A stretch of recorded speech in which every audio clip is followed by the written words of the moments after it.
What's up? Just getting online. Was out doing some stuff earlier.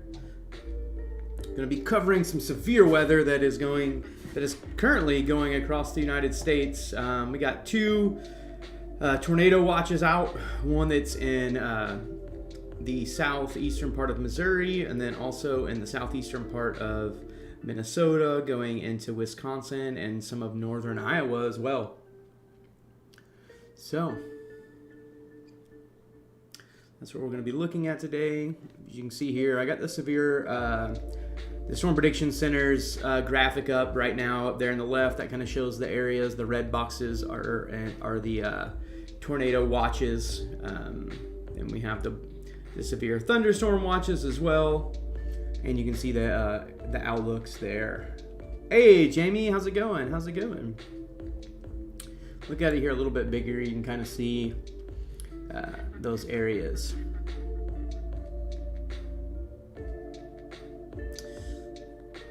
But we're going to get right on over into radar coverage. Let's pull it down. Let's take a look at what's going on right now. Some of those fun little radar holes. We have a tornado warning here, and that is going to be in Ellington. Next up, we'll like Piedmont, Mill Springs, and that is all in Missouri, in the southeastern part of Missouri. Then we got all kinds of severe warnings. We're talking about multiple severe warnings in multiple counties here in Kentucky, as well as in Indiana, and then also up here in Minneapolis, we have a lot of action going on. Hey, Jamie, I appreciate that so much. Thank you. Thank you for that super sticker. I need to make sure that I update this now. Hold on one second. Let's add you on there, Jamie. Because I believe that's gonna put you in second. Hold on, let's go ahead and let's see here. We'll just update your total here to be, let's see, that's $20.99, $21.98.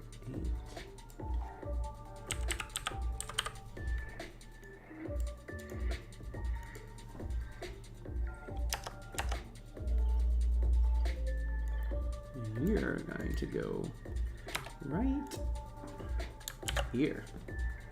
Boom. Hey, Mari, what's up? Good to see you. How you been? Can't believe you're not out just today. Yeah, you know, I just didn't feel today's setup. And honestly, just a little bit of it. That's kind of where it was located in the chase areas. I would have preferred to chase up in Minnesota today, but I didn't want to drive all the way up there just for that, because it looks like we might have some more severe weather coming down the pipe next week. But, you know, maybe a little regretting it there. Hey, Jamie, another one. You wanted to go into first place, Jamie. I appreciate that. And let's change this again.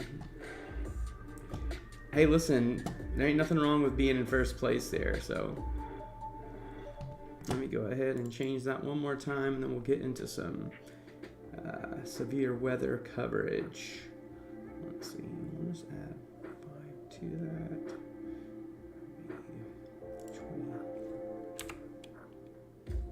20.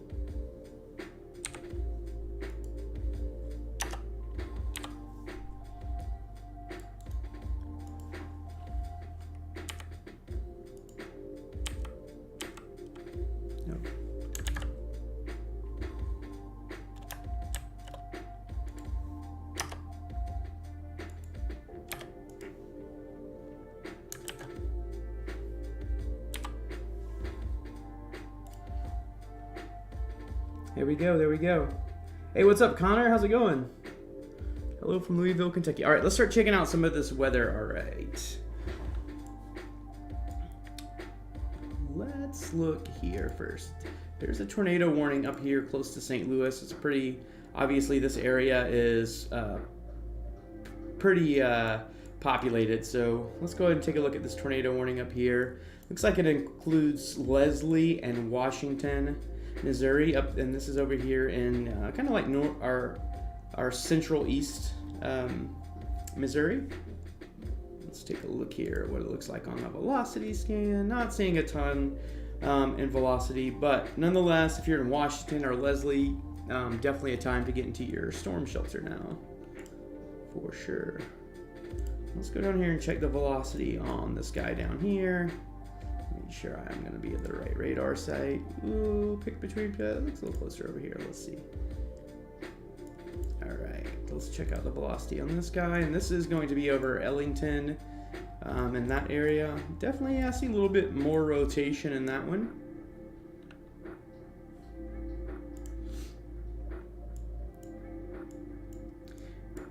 I'm somewhat glad I'm not out right now because honestly, I'm feeling a tiny bit under the weather. Nothing like being really far from home when you're under the weather. Let's check out these storms over here in Middlesborough. So this is going to be all in right and southeastern Kentucky. We got Rose Hill, Jonesville, Pennington Gap, St. Charles. Let's look at that on velocity. Does have a little bit of a spin on it there too. Not tornado warned at the moment.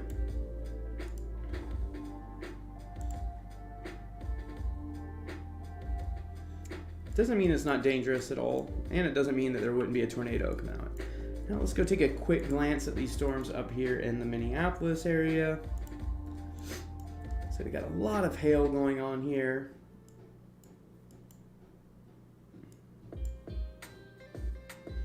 Yeah. This area, Knapp, Glenwood City, this area is just getting pummeled by hail right now.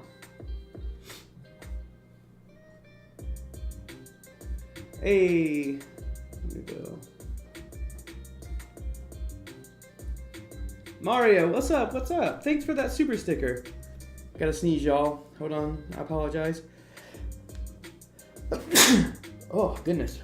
Hope there's no snot on my nose in the camera. You guys gotta tell me if that's the case. I do some videoing for a dog grooming channel. I just also happen to be very allergic to dogs, so I was doing that today, so my body is saying nope. All right, Mario, we need to get you added to this list, though.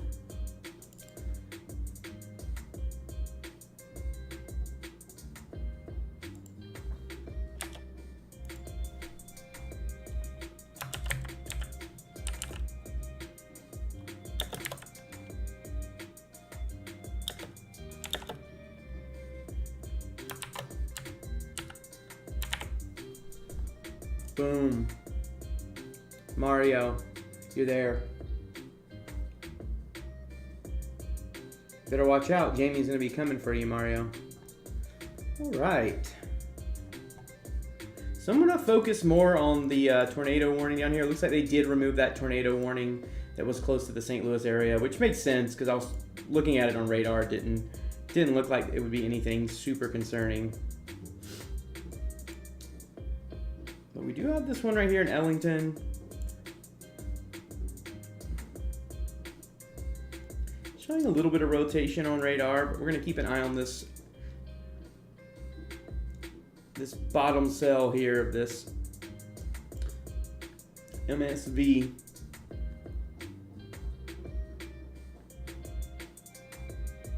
You can't believe you have a severe thunderstorm warning there? Yeah.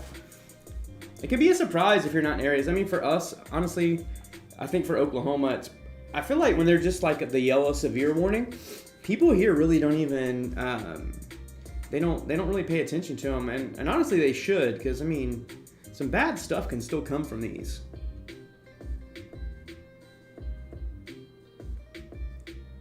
Weston, what's up? What's up? What's up?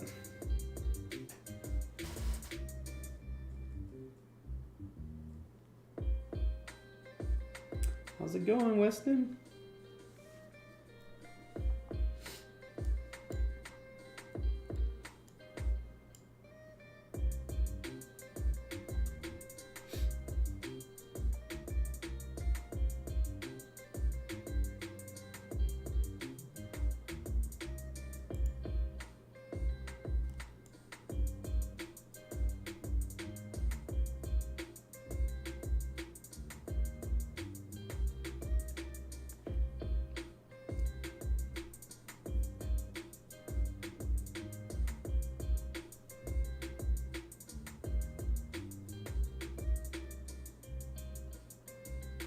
Jamie says she can only hope New Orleans gets some storm soon because it's once again hot as Ash say. Yeah. It's pretty... We're about to get a cool down over here. I'm not sure if that cool front... We can look at the models later, Jamie. I know that there's a cooling off coming for us tomorrow. Actually, some areas of Denver and Boulder and the higher elevations over there in Colorado are about to get a big winter storm. And I'm doing good, Weston. Like, other than just having, like, these allergies that have given me, like, a... If you see me looking in pain, I'm not my normal energy. I do have a little bit of a headache right now, so... But I wanted to get on here and make sure, since I wasn't out chasing, get on here and, the bare minimum, cover these storms for y'all.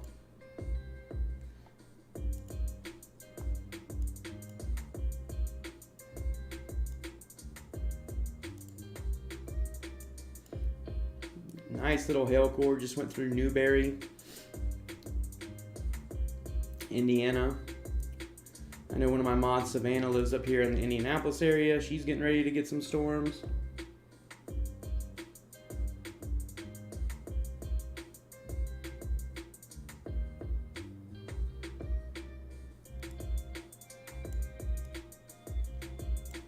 If you haven't already, definitely make sure you subscribe to the channel. I would really appreciate that. Trying to get my YouTube numbers up here. And if you are not already, make sure you turn on those notifications so you do get alerted when I go live. If I'm going live on YouTube, it's usually one or two things. It's mainly because I'm doing radar coverage or I'm actually out storm chasing. Last night I did a little bit more of a hang sesh, but for the most part, those live notifications will let you know that I'm going to be either covering this radar coverage or I'm going to be out more normally. I'll be out live storm chasing. It looks like I may be chasing tomorrow though. Immense, Missouri was just getting rain. I think it's gone now. Let me see. I don't know where that is at in Missouri, but we can take a look at it for sure. Because this is the only tornado warning that's still here in Missouri, I believe. Let's look and see. Yeah. Expires in 7 minutes. We'll see if they reissue it.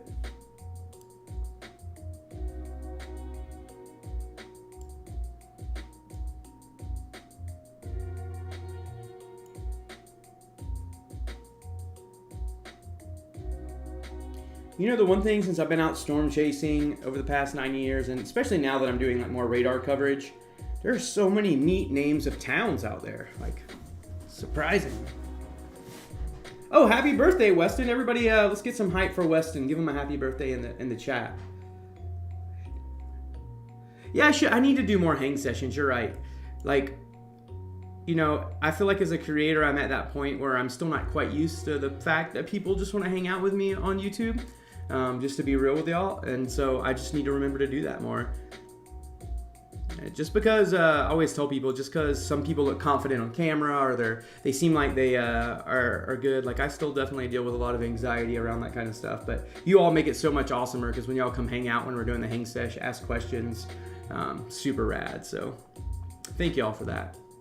Look at here. This tornado warning is next going to be heading for Piedmont, Missouri. I live in Piedmont, Oklahoma. No relation.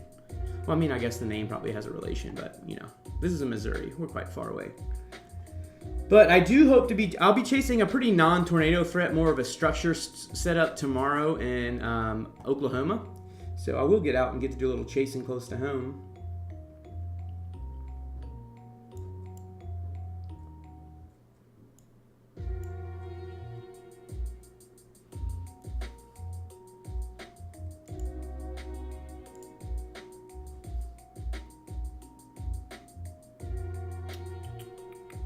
Took some ibuprofen, it's starting to kick in, starting to feel a little bit better. Connor, appreciate you showing some love to Weston on his birthday today. I need to let my mod know that storm's coming towards her.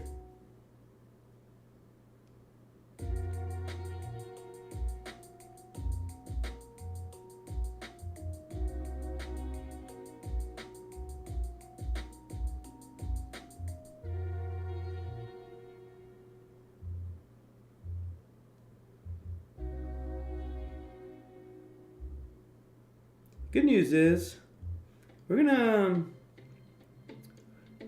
try something a little different here. I know like people like Ryan Hall do it and some others, and you know I have a bunch of friends that are storm chasers too. And when I'm not out storm chasing, I've just been kind of talking to them and, you know, ask them if they care if I share their live stream.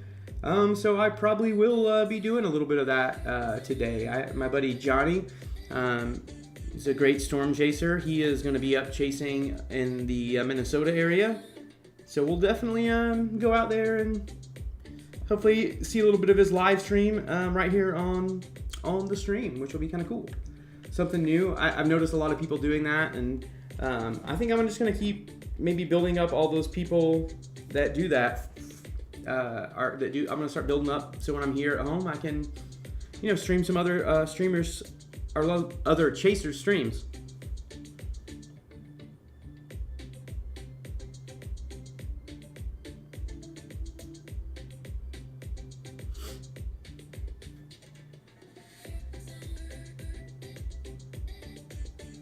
I'm letting my mod know. Savannah's at the vet with her cat.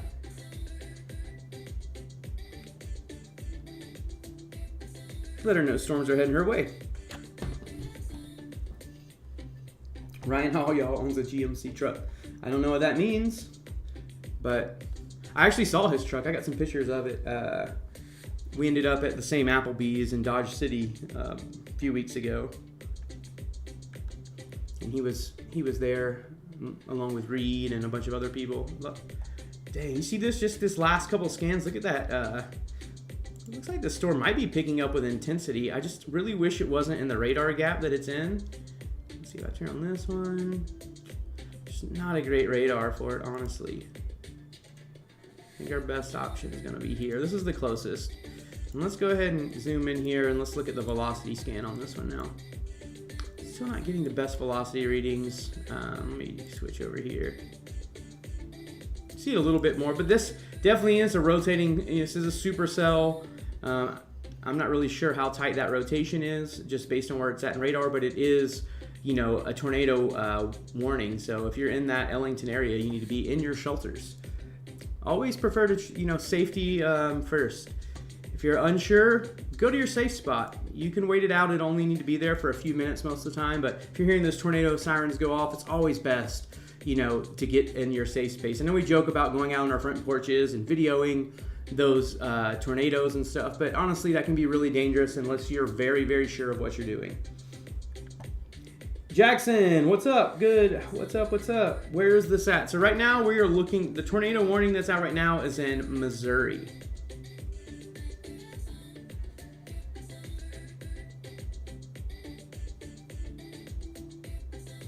Where is Mary?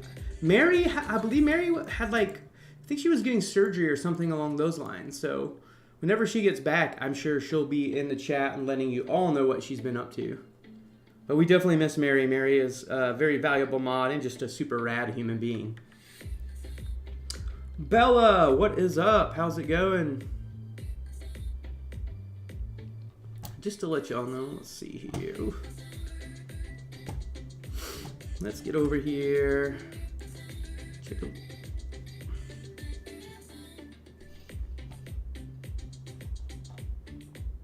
We've got another tornado warning here by St. Louis, so let's pay attention to this. This is a pretty highly populated area.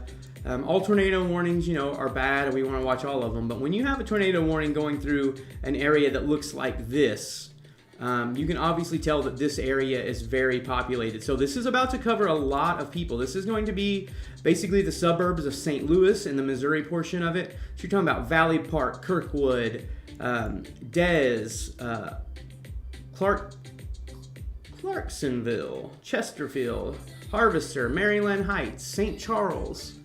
This is a pretty big area here that is now under this tornado warning. And you can see right here, it's probably going to be for this. I bet this right here is swirling in there a little bit. There's a little inflow area right there. Let's check it out on velocity. Yeah, you can see right there. It's really hard to tell sometimes with these types of systems. This is going to be a little bit more of a spin up on the front line of these storms, but nonetheless, they can be very dangerous, and this is a highly populated area. So we need to make sure that if you know anyone in that area, let them know, share the stream with them. Let's make sure that they know that there is a possible tornado heading their way. And then we still have this guy down here. So that's just over the Ellington area. that's also tornado warned. If we zoom out big here, we can look kind of at the U.S. as a whole. Got a couple storms up here by Minneapolis. There are some storms as well in Kentucky that are severe. Also now, and we got some in Virginia as well.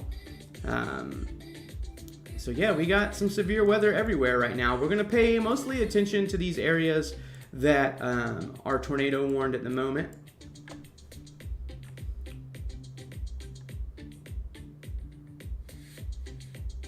Yeah, Weston, correct. Easy, Claire. What is, Judy, help me out there, sorry. Is it a town area? If so, where at? Give me like a general idea. I'm getting better. One day, I feel like I just need to start every night just practicing and memorize where every town is in the U.S. And I understand if you live in a town, you just shout it out and ask people about it because you're like, oh, you know, like I would know all the towns around me, and sometimes it's hard to remember that. I do know Oklahoma and Texas well, but I do not know all the states. Faux show. But I'm trying to get better at it. I'm also terrible at pronouncing the names.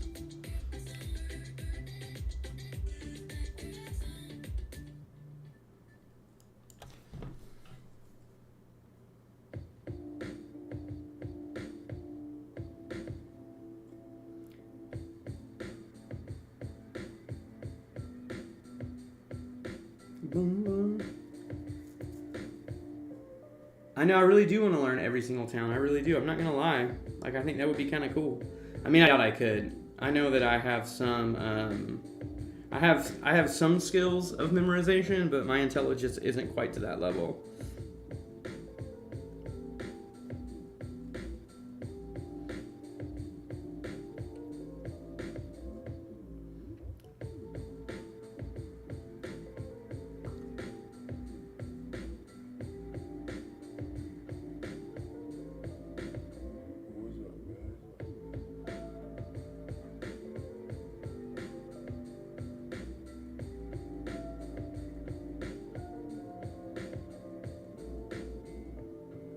Sorry, 1 second.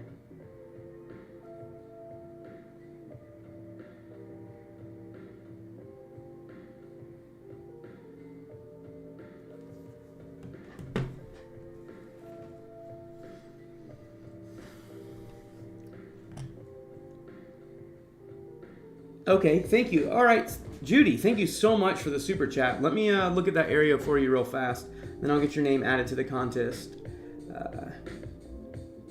Thank you, Mario. I appreciate that. Thank you so much. Any types of shares. All right, let's go look up at, where are we looking at? Okay. Claire, Minnesota. Is that close to the Minneapolis area? Hold on, I can actually pull this up real fast over here. I can pull up a map as well.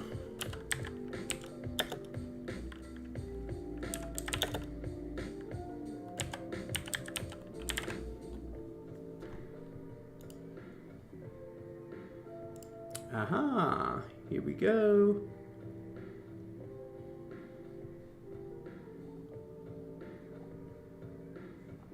Gotcha. So we're going to be right over here in this area. So let's get to a radar over here so we can check everything out. Let's get a bigger radar. Let's not use that little wimpy one. So that's going to be right here. So right now they are in they're right outside of this severe storm. There's no tornado warning at the time. Let's go ahead and pause this, take a look at it a little closer for you under inspection. It's hard to see these. Just so you know, whenever you see purple on these velocity scans, it's not actually showing wind speed. That's just there's no data there. But yeah, if she lives to the north, actually, you know, if she lives to the north of town, she might be getting some hail soon. But definitely this line of storms is heading in her direction, and we'll make sure that we keep an eye on it, Judy. And thank you so much again for the super chat. Really appreciate that. But we'll keep our eye up here for a second, and we'll bounce around a little bit.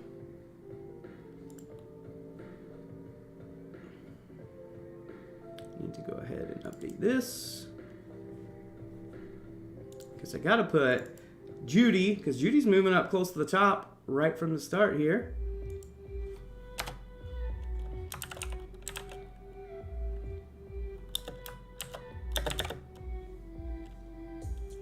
Judy probably didn't even know she was getting involved in some kind of contest with this.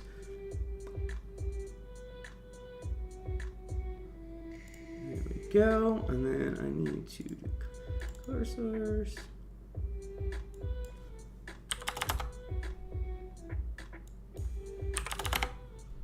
There we go.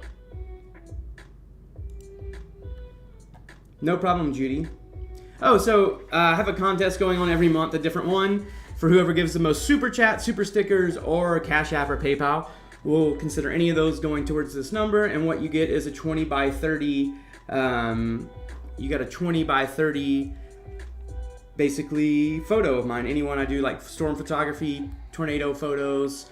You can see some of them there in the background, but I have all kinds, and so it'll be your choice of one. Mary! Hey, so glad to have you on the storm. On the stream again. I hope you're doing all right. We just had some people asking about you. They were like, where is Mary at? And Jamie, another $9.99 super sticker, just going to keep her #1 spot. I love the competition, Jamie. But yeah, your daughter right now, Judy, is probably getting ready to get some rain. Some rain's just coming into town, but nothing too crazy at this point. Hold on, I'm going to go ahead and update these numbers again.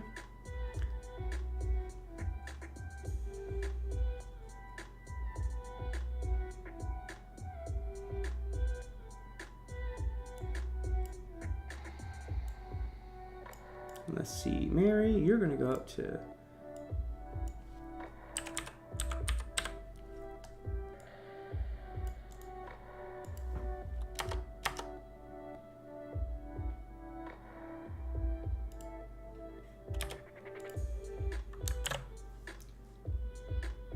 And Jamie is just making sure that everybody knows that she's killing it.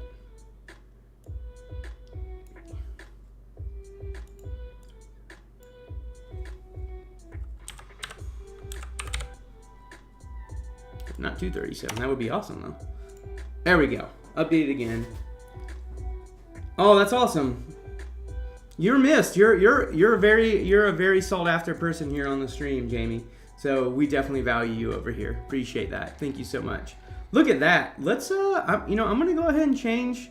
I'm gonna change my super chat goal. Or set a new goal. We reached this one. So congratulations. Yay! We reached this goal. Let's do another one. We'll set a goal for $50 for the stream. We'll see if we can get there by the end of it. Actually, you know what? We'll set it. Yeah, we'll set it for 50.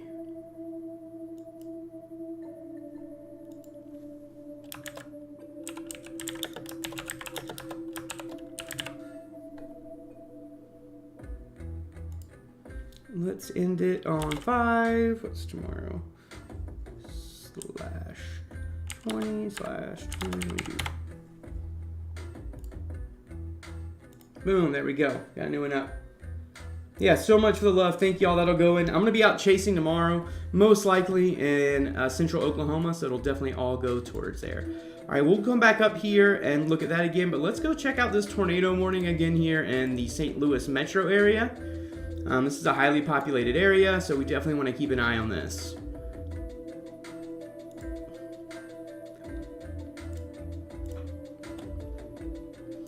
Take a look at it here. Definitely got some little areas of circulation there. Definitely, if you're anywhere in this box, you want to be in your storm shelter, in your basement, the centermost room of your home, wherever your safe spot is. This is a lot of people that live in this area. If you look at this, I mean, this is including Chesterfield, St. Charles, very highly populated suburbs of St. Louis right now.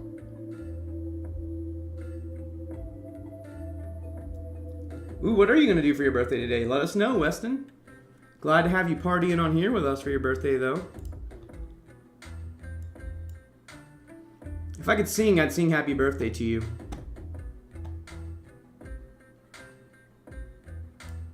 Let's go and pull that little bit of SPC map up over there as well.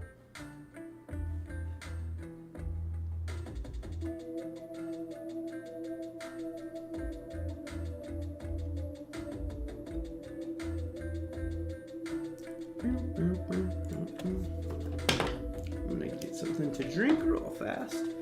Does anybody else? I'm addicted to these body armors. You guys ever drink these? I'm not like sponsored by them or anything, so don't think I'm doing like an ad. I just genuinely love them. And the low calorie ones are like 15 calories a bottle. Pretty rad.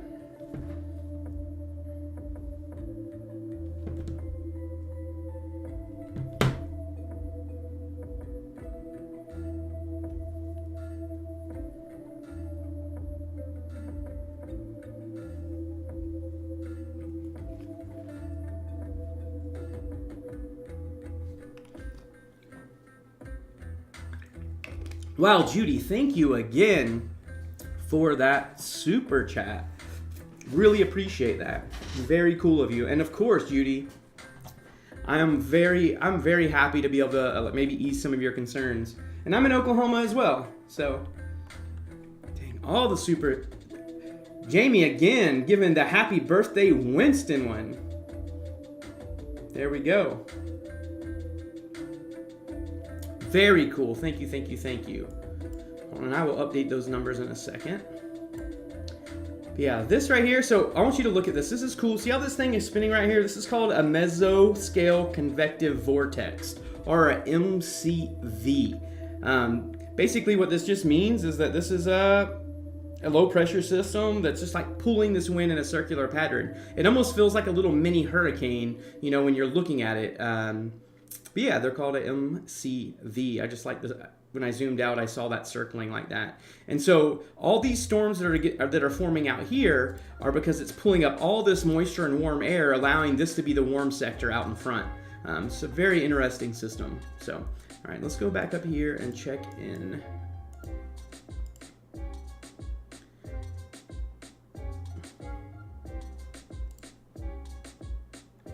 There we go. Keep it on there for a second. We'll watch as this rain band goes by. Hopefully she'll be lucky and just kind of squeeze out and not even get any hail. But I am pretty sure she's probably going to be experiencing some high winds right about now.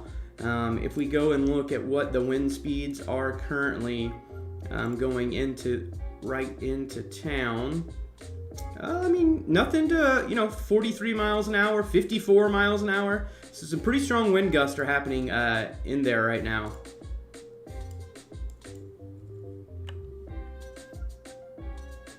All right. Yeah, you guys are killing it right now. All right, hold on. Let's go one more time. Contest. Let me go. Let's go back to the contest leaders here, because I got some updating to do, y'all. Mario with another $1 super chat. Thank you, thank you, thank you. All right, Mario, so you're going up to 2 here. You just passed Savannah. Jamie with another 9. You guys are for real. You guys are doing it up today. I appreciate that. Let me go ahead and put this in here. Mario, you went up. You passed Savannah. Let's look. Let's put Judy's in. Judy's up here. Judy's goes to $42 now.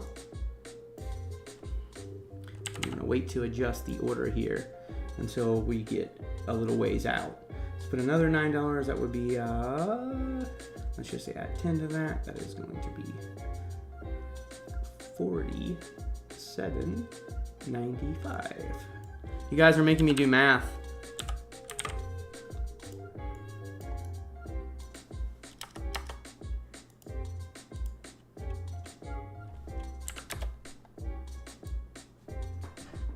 Oh wait, and then there's also, I gotta add the other $1.99 in for Jamie. So that's gonna take over it. 9.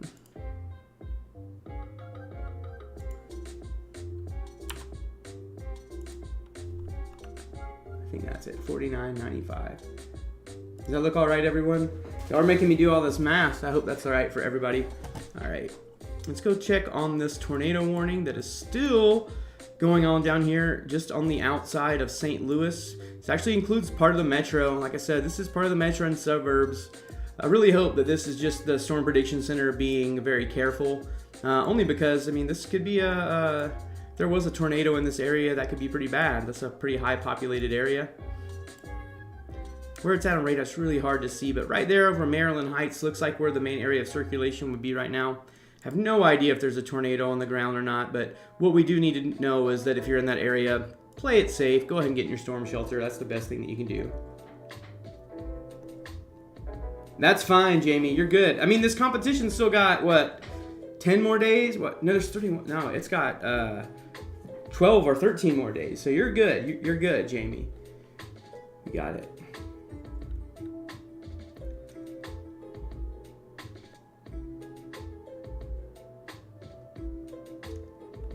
I'm not sure, Boomer228. So how do you download the My Radar app on your PC? I'm not sure. This is Radar Scope, and it's a paid app for the PC, unfortunately, and it's around $30, so it's a little pricey.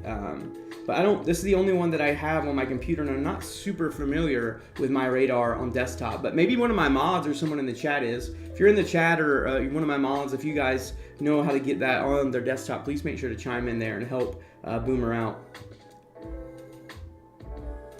Weston's gonna eat cake, open presents, and just chill. Weston, that sounds like an amazing birthday, my dude.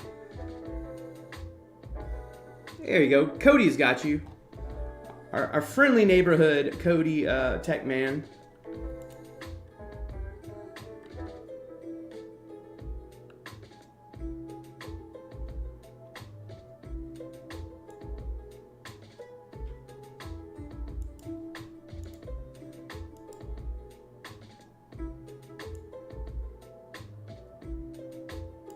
Let's go back up here and let's check on. Okay, so now she probably got a warning on her phone, just so that you know, Judy, because she is now under a severe storm warning. Ooh, did radar scope just crash on me? That's a first. I don't think that's ever happened. Okay, she is under a severe storm warning right now. Wait for the radar to load in here.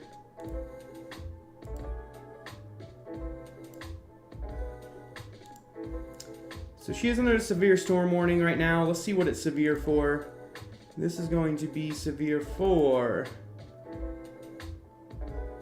golf ball size hail and 60-mile-per-hour wind gusts. So you can let her know if she's hearing that high wind outside. Nothing in this area right now looks like it is too tornadic at this moment. It's kind of hard to tell in there, but there's no tornado warning out. But just that she stays put, hopefully her car is under some shelter or something, because that could definitely do a little bit of damage to your vehicle, that's for sure.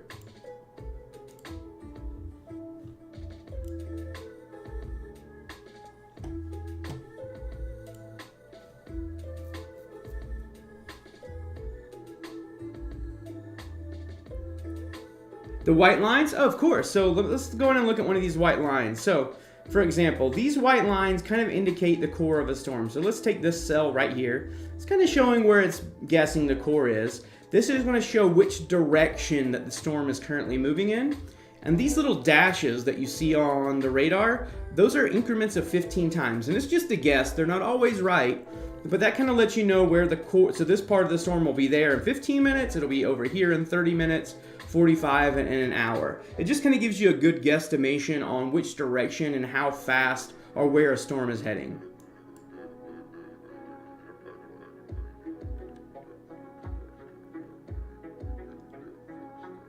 There you go, more time for you to move up.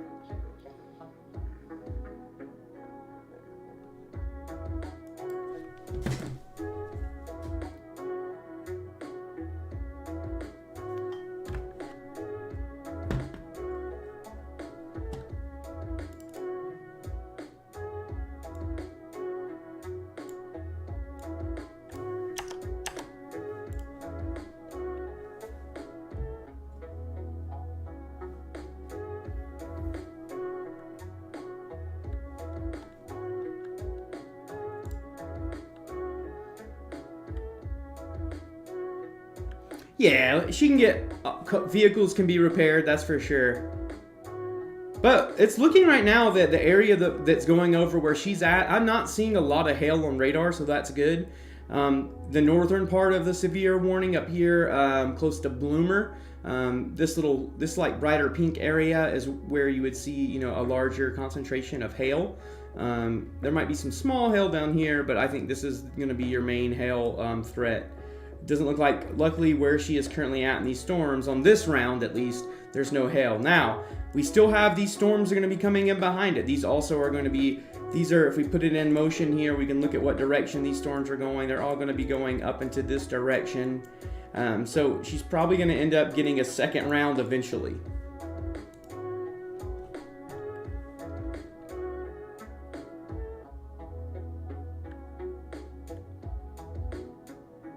I'm glad you're able to drop in too, Mary. I was worried about you.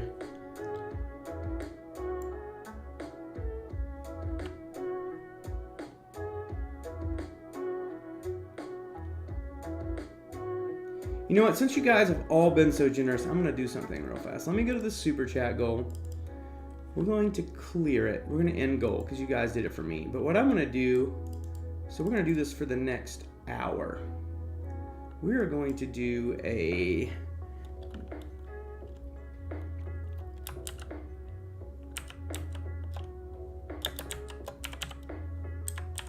mod donation goal. So what we'll do here, we're going to do this here for the next, I'll just put in tomorrow, but we're just going to do it for the next hour. Let's see, we'll go 05, 20, 22. So, hold on, almost there. Since we've been having a little hard time getting people to donate strictly to the mods, what we're going to do here, any money that we receive in the next hour, so we are going to go until 6, we'll do an hour and 10 minutes, 6:30. So until 6:30, any of the donations that come into my stream is going to go split between the mods that are currently in my YouTube right now. So we'll send that out to them. Mad respect, because we got Mary, Bella, Cody all in here right now. So yeah, we'll do that for the next hour. Anybody that gives anything, that is going to be our mod donation goal down there. Yeah, there we go. Can you check Virginia on the map? Yeah, absolutely I can. Let's, oh wait, goodness, hold on. I'll go right back there, but we have multiple tornado warnings right here, and I promise I'll get to Virginia. Just give me 1 second. If I forget, remind me, but this is a lot. This is including basically all of St. Louis right now. So this could be a pretty dangerous thing going on right now. We have tornado warnings basically for all of the metro for St. Louis. Yeah, this is including all the way up north up into Grafton and Godfrey. And then basically all of downtown metro St. Louis, and then all of the suburbs on the western part of the town. So that's a lot going on right now. If you know anyone in that area, they definitely need to they definitely need to be getting in their storm shelters in their safe place. I hope these are just precautionary, but you know, we don't know if they are or not, and we don't know if they're, I mean, this is in a really weird radar location, but I mean, there definitely could be some spin-up tornadoes in here that could be pretty devastating to because it's going through such a highly populated area. I hope everyone there is taking their precautions right now. That would be the best case scenario for everybody. But if you guys know anyone that lives anywhere in this area, please make sure that you share the stream over there to them. And now let's go over to Virginia, because you're right. We do have a tornado warning over here as well. Let's check this out now. It's starting to get very active, which would be about that time. We're looking at 5:30 Central Time, you're getting close to 6:30 Eastern Time.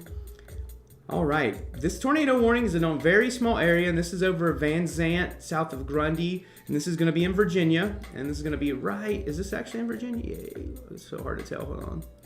Yes. This part, the borderlines, y'all, in this part of the country are a little whack. All right, so here we go. Let's check out Van Zant. Is that the best radar I can be on? Let me see. Now let's get on this guy right here. All right. So now let's check this out here. Definitely got a little tighter area of circulation. Really small tornado warning here, but a tornado warning nonetheless. Definitely going to want to keep an eye on this storm. It doesn't look like it's moving incredibly quick at the moment as well. And then the severe storm down here in Virginia, just in Jonesville area, heading towards Clinchport, maybe even getting down into Churchill. This also is just severe warn, not tornado warn, but It does get a Mezzo. It is a spinning superstorm. Does have some of those inflow notches in there. So we're going to want to keep an eye on that to see if these other storms around here start turning into more tornado warnings. We also have some storms popping up here into the North Carolina area, right into Asheville. I have some good friends that live in that area. In Tennessee, just to the northwest of Johnson City, Tennessee. So we're definitely getting some activity going on right now when you're having a lot of these tornado warnings pop out, which isn't very surprising for this time of the day. Let's see what this one right here looks like. How long it takes to load. Oh, wow. Thank you so much. Mods, what's up? Big hand claps for Judy and Mary helping with the mods. Mary, thank you so much. You are a mod and you're still on here donating. You're fantastic. Y'all are awesome. Let me go ahead. I can go ahead and update this super duper fast. Well, hold on, let me get us on a radar that's like actually showing something. All right, yeah, let's do this right here. Put this area in motion. And then in a second, I'll go back up there and check in Wisconsin again. While I update these totals.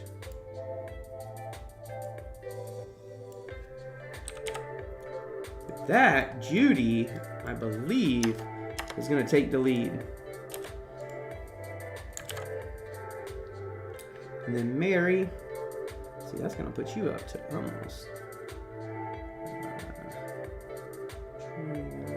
26. So you'll be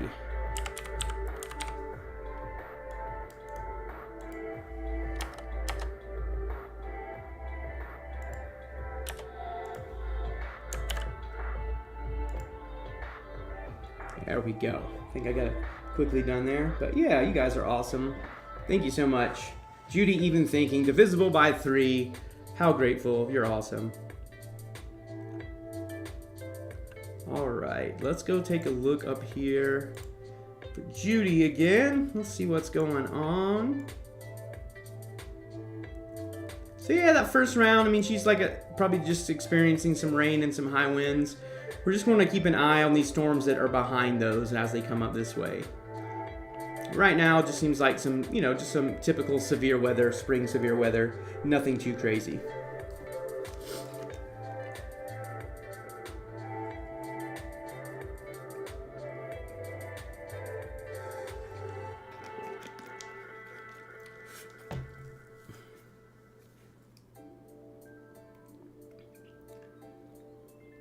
All right, I'll definitely do that. You know what? If it ends up you two in the lead, if it ends up you two at the top, I'll give you both a signed photo. Because you know what? Y'all both have been so awesome today. Y'all are fantastic. Look at you. You guys just both giving love to each other so much. Man, it's always scary when you see something like this. Every time I go, I just look at it and I'm like, oh, wow. That's a lot.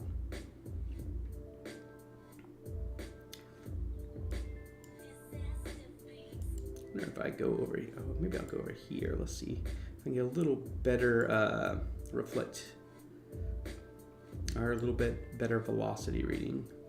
Sometimes when you're really close to a radar site, it just kind of gets a little tricky to read that radar. Oh no, that one doesn't want to load.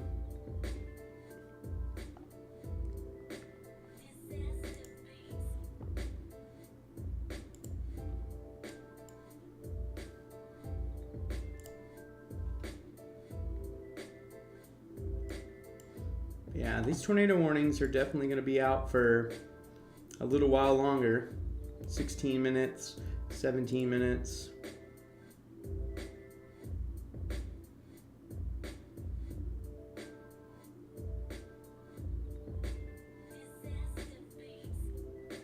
Radar indicated rotation. Flying debris will be dangerous to those caught without shelter. Mobile homes will be damaged or destroyed. Damage to roof, windows, and vehicles will occur. Tree damage is likely.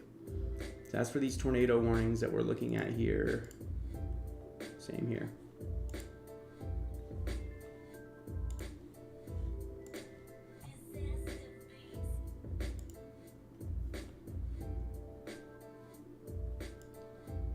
Let's go check on this tornado. This is a tornado. That's the same one. Let's check on it. a second. I was like, is that a new one? No. This is going to be that same one that's over the Van Zandt area. Let's go ahead and look and see what it looks like on velocity there. I got a little bit of rotation going on there. Not super tight, not super strong, but still need to be in your storm shelter if you're in that area. I mean, just honestly, there's some pretty big hail that's in there as well. So when you start seeing like these darker purple colors, you know, you're starting to get up into that ping pong ball to maybe even up to tennis ball size hail.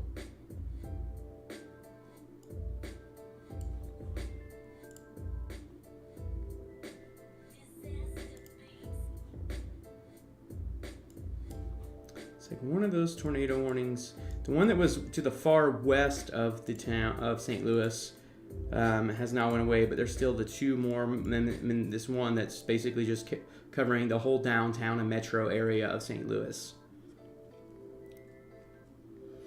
Although I'm not going to lie, if I was there storm chasing, it would be kind of epic to get like a tornado in the arch photo.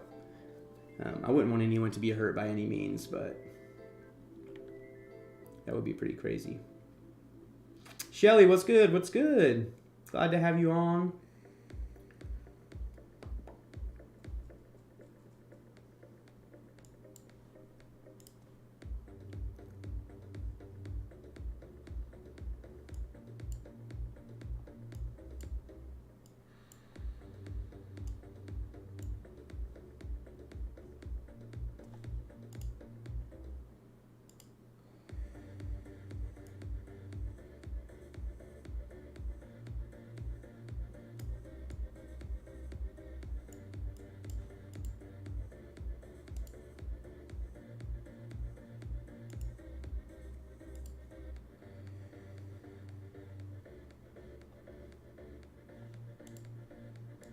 Just going through the different radar modes just to look to see if I've seen any indication that there was any type of debris being thrown up or anything like that.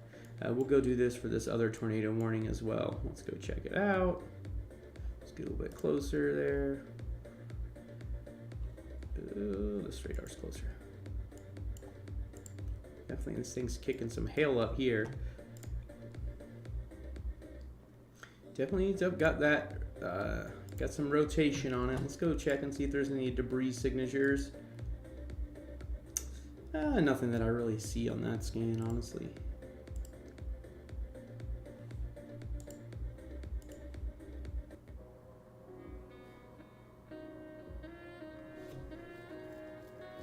So what's the focus? What is the forecast for Oklahoma tomorrow? Yeah, we can check that out. Give me 1 second. Go back up here and check up on these storms up here by your daughter, Judy.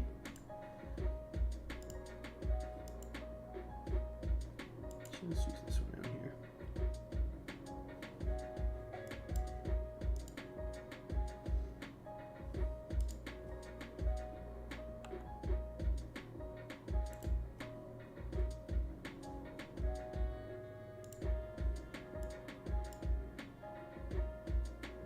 Yeah, it's actually, that part is actually wrapping up. Now we're just gonna have to watch these storms down here as they move up in that direction.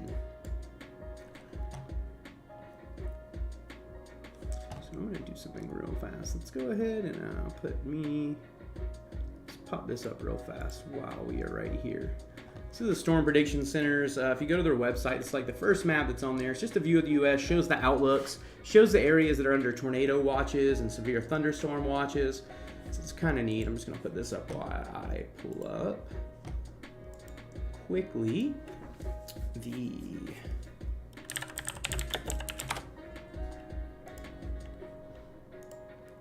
look up some future radar type situations for tomorrow real fast, since Judy requested for the Oklahoma area.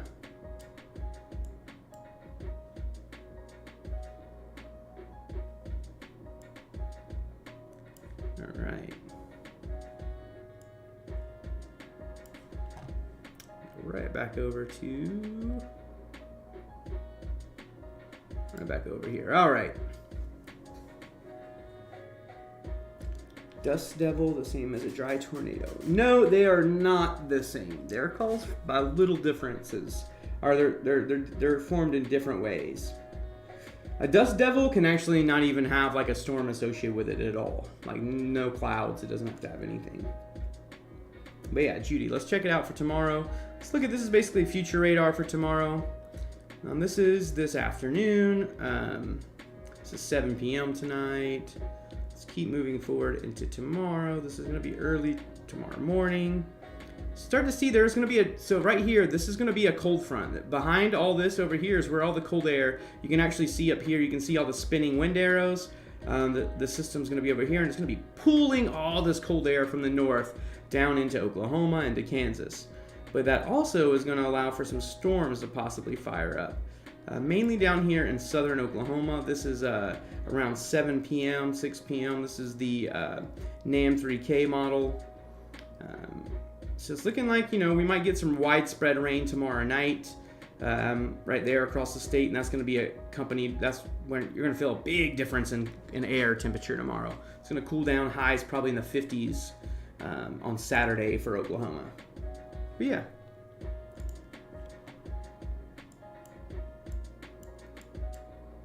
Let's go check out our St. Louis storms again.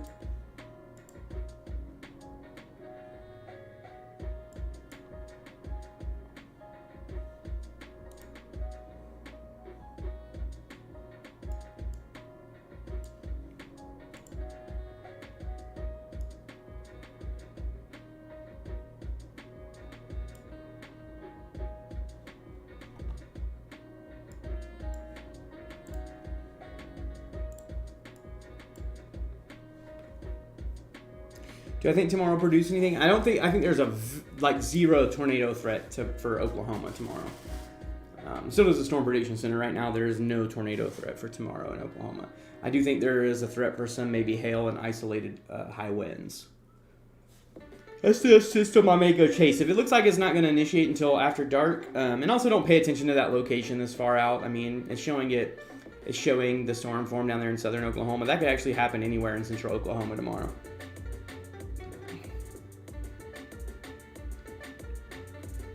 Jamie, yeah, sometimes clouds are like that.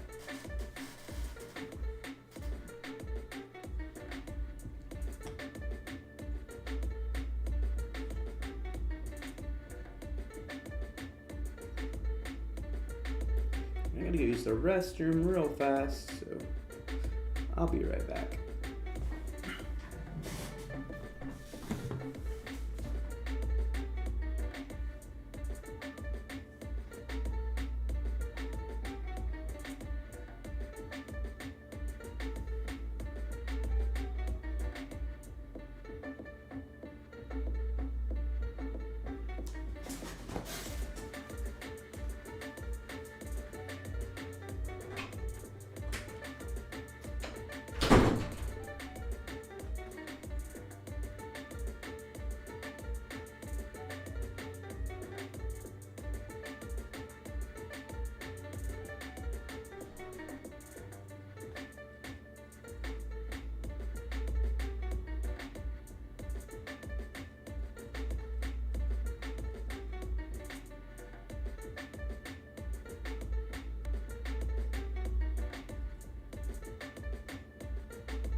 All right, I'm back. Sorry, y'all. Looks like now there's only one tornado warning. That's north of St. Louis now. Let's zoom out. No severe warnings right now in Wisconsin. That's a good thing. Let's look up here. We're starting to get some stuff down into North Carolina. Peeking into West Virginia as well right now. Let's go down here and see what's going on. They have removed that tornado warning, so that's good. We do have, you know... Oh, let me take me off there. Boom. I need to I don't even know how to get a join button or what it is, Judy. What do I do for a join, Judy? I need to figure that out.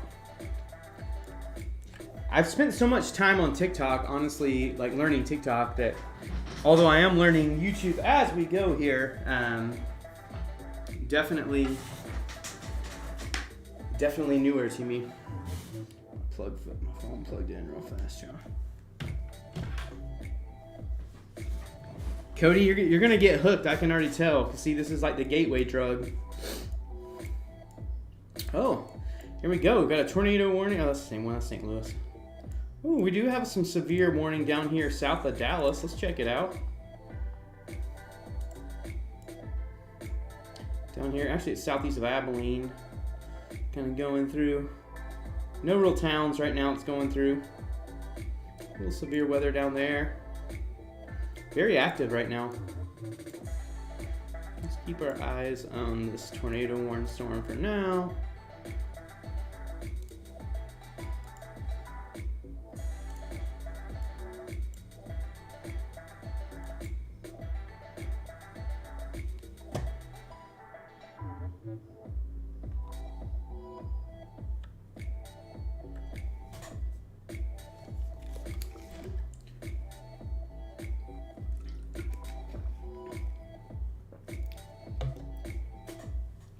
Cameraman do's and don'ts, that's awesome. It is addicting, I'm warning you. Alright, there's...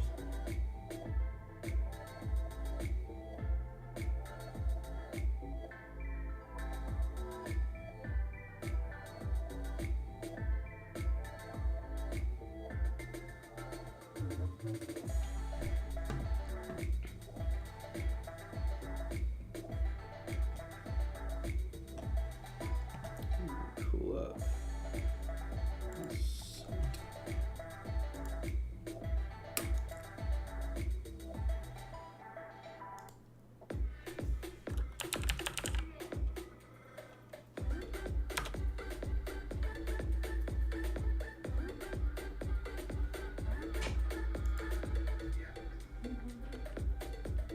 Yeah, I could eat. What are you thinking?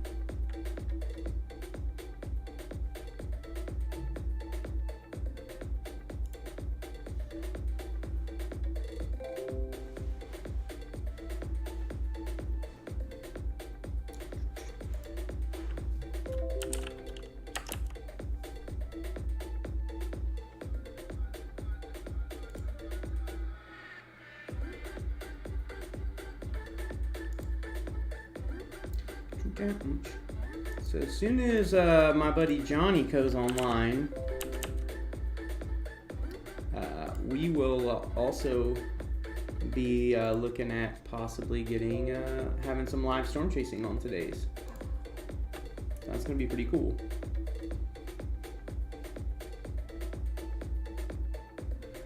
Yeah, I probably should look up that tutorial, Judy, but I appreciate you. I'm grateful to know that you would you subscribe. They did take away that tornado warning that over St. Louis now, and it's looking like just some severe warnings as that system goes through there. Let's go look up here.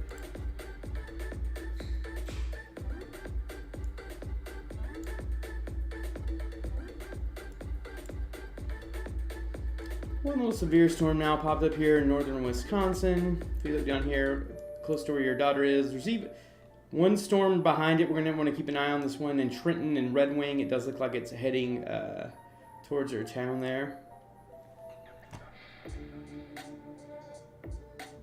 We do have some fun, Shelly. We do have some fun. I can't act like we don't. Because we most definitely do have some fun.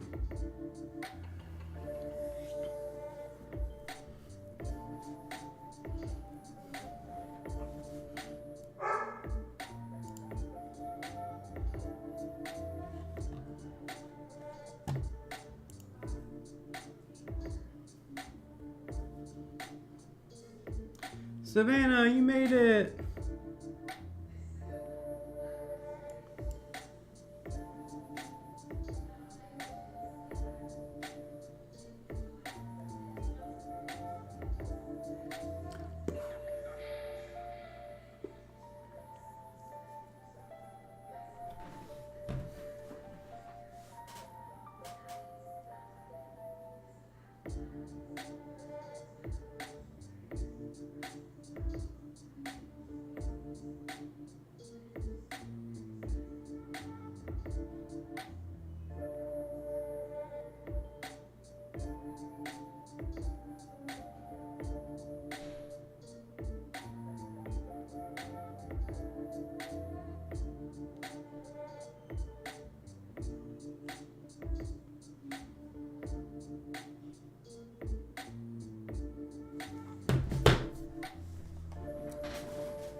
Your dog agrees.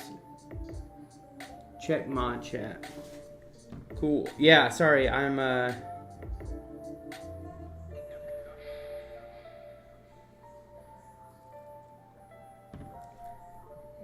on.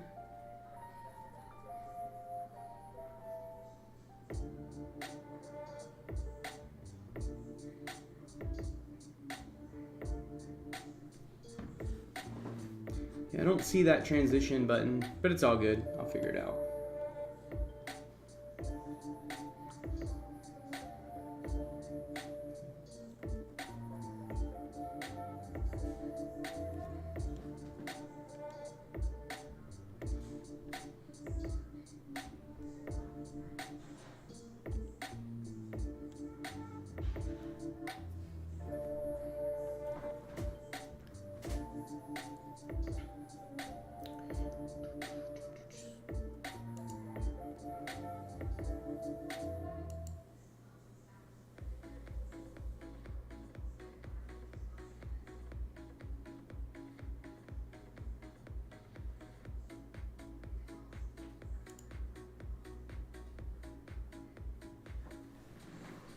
Oh, okay, I found it. Y'all, I just had to switch it into, I had to switch it into a different mode.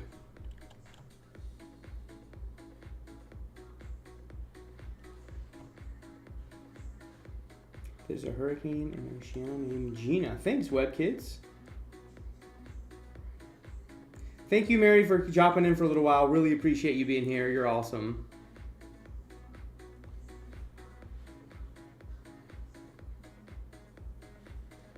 Thank you, thank you, thank you. All right, let's get back down here to some severe weather popping. Let's look at some of these things that are popping out here in the warm sector. This is going to be a thunderstorm warning for Shoals. This is going to be in, let me see, where's that? Okay, that's in Indiana. Shoals, Indiana, got a severe storm there. Down here in Kentucky and Radif, just north of Elizabethtown. Then in Kingsport, Tennessee. Let's see, let's look at these ones over here now. There's some severe weather spread out all over the place today.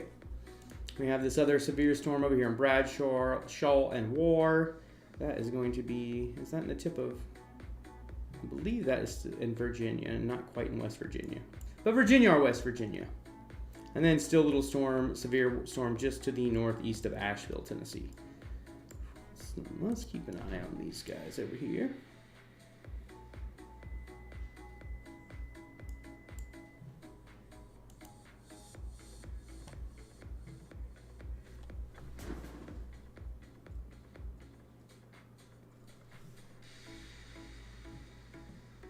Sweet. My buddy Johnny's going live in 5 minutes, so that's pretty cool.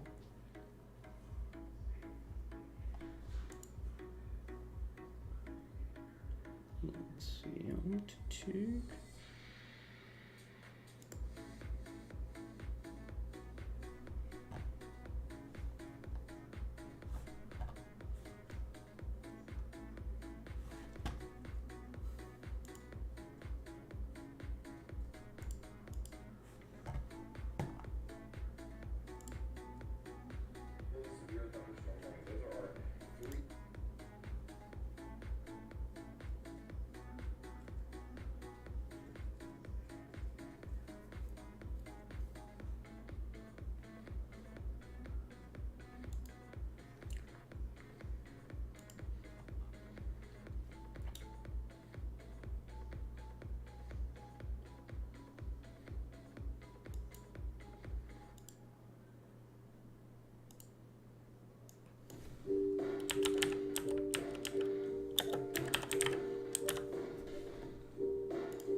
Edgar, can you see how the ocean's Vortex factory?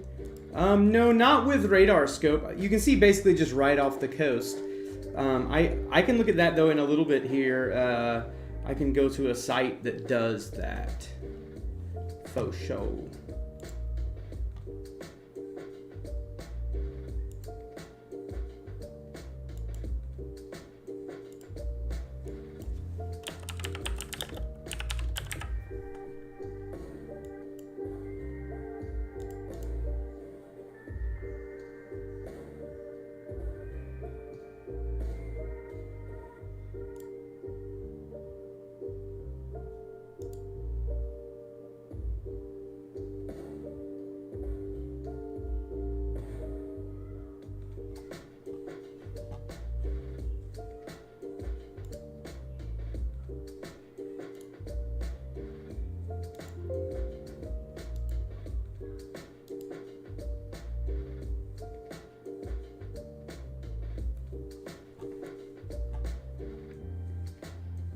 Thanks for looking that up, Cody. I appreciate that, man.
Let's do something real fast, like.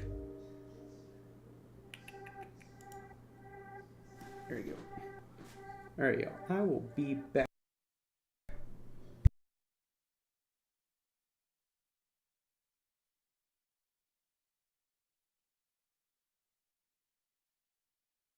Oh, I see New Zealand got a tornado? Really? That's pretty cool. Any photos or video of it out there?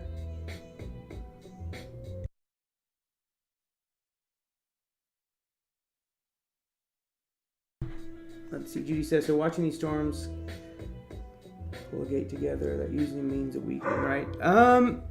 It can. It can, but not always. Back up here real fast and look at these.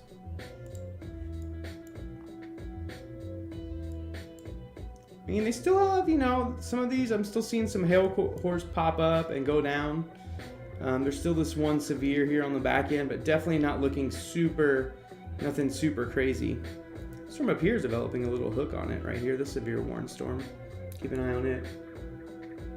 Any idea? No, I think this is going to unfortunately go into the late to after dark hours today, Heather. Hey, what's up, Meet Jeff? What's up? Hold on, y'all. I'm getting something set up so that we can go see somebody live storm chasing out on these storms here in southern Minnesota. So give me 1 second to get that set up for y'all.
That's funny, Cody.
go take a look down here at St. Louis for a little while again. Sorry, y'all. I'm trying to get something figured out. Kind of last second. Gonna do help stream some other storm chasing on there, trying to get that up and running. And he's working on getting his stream up and going as well.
It is wild how it's rotating, isn't it, Judy?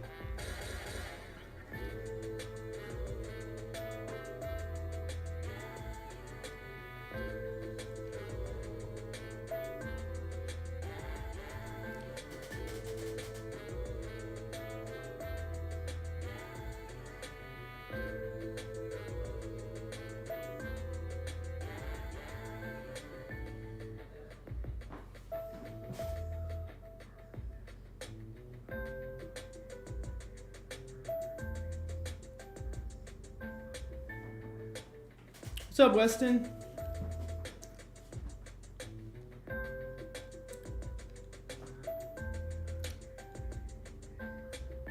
Another tornado warning now, again, just to the northeast of St. Louis and Greenville.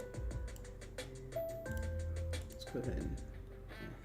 This looks like a little bit more tighter rotation than what we've been seeing today.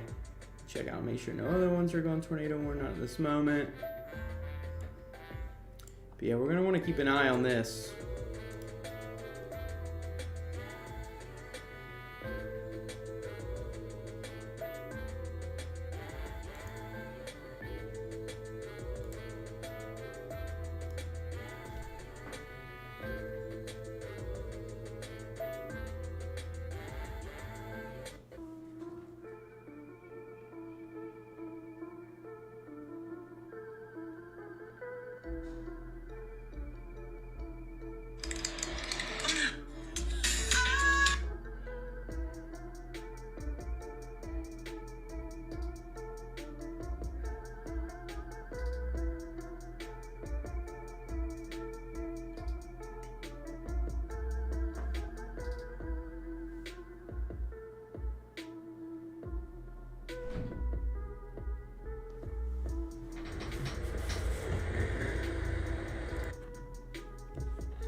once Johnny goes live, we will get that going.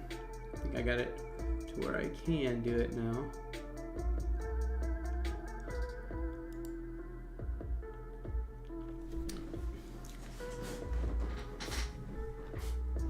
What'd you get, Weston? What'd you get for your birthday?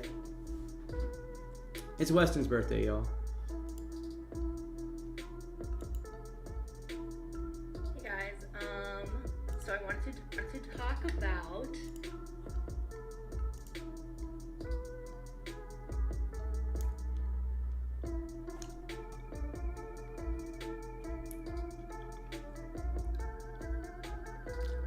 Why not? I'm glad I can make you laugh, though. Laughing is a very valued thing, you know? Or undervalued, I feel like, by a lot of people.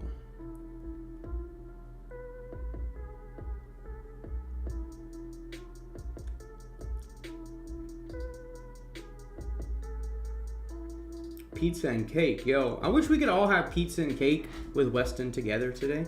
That would be so much fun, wouldn't it?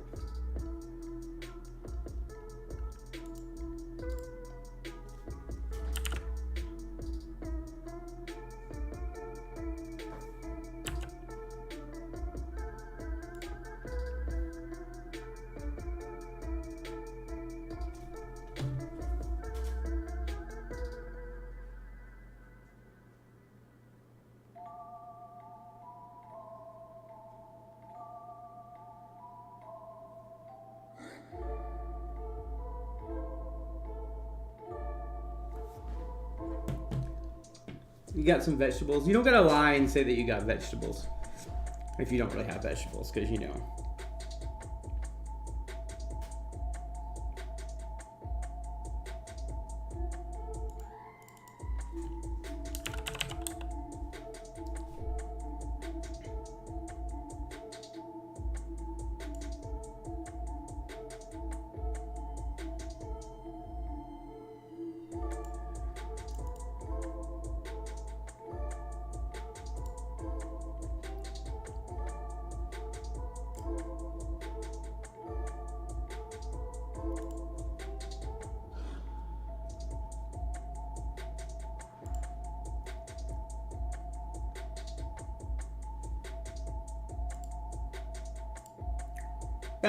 I'm back.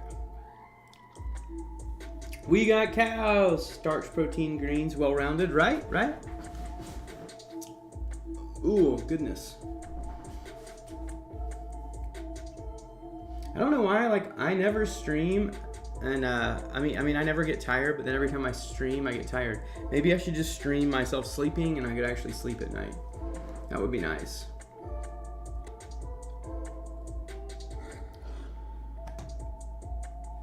Let's take a look here at this again. Let's see what it's looking like.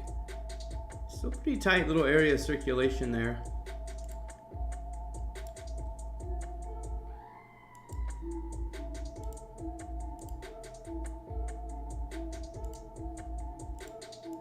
Actually, it looks like there's some debris with this one. This looks like this one might have actually had a tornado with it here. Let's look at velocity here. Let's match it up. Yep, so see what we're looking at right here? This is a sign of debris being aloft in the air, and it's right here. If you see where I drew the circle, it's right where the area of circulation is. And if we go back a few, we can see it wasn't there, popped up. So we're looking at a path, starts around here and goes right up in that direction. I need to be careful what I'm drawing on here, don't I?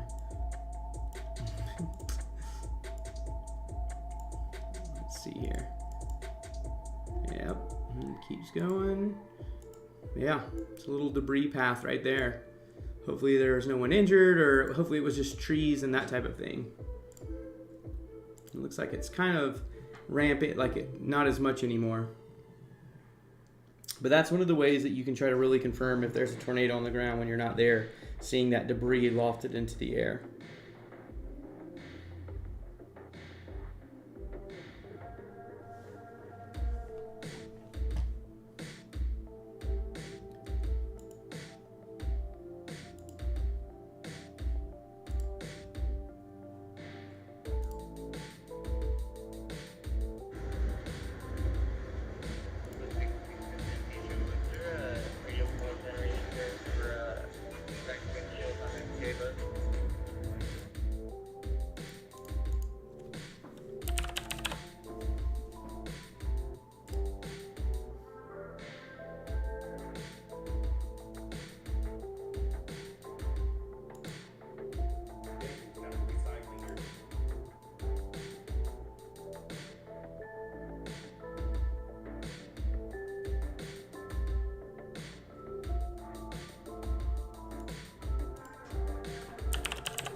You're back, Savannah. Glad to have you.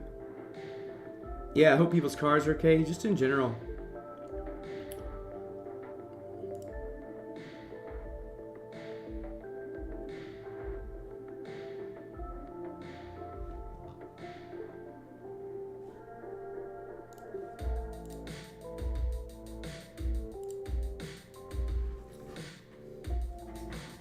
Yeah, Judy came up just baller. And also Savannah, until we have 12 more minutes.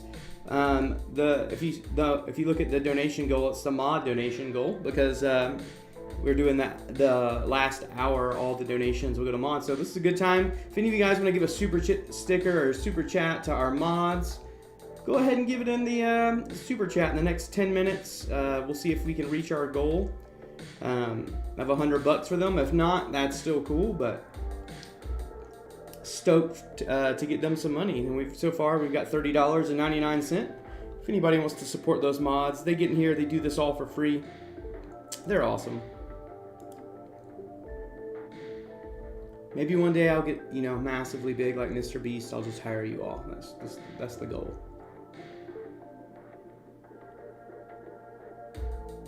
Yeah, Judy came in just ablazing. She was great. Speaking of Judy, let's go check on Judy's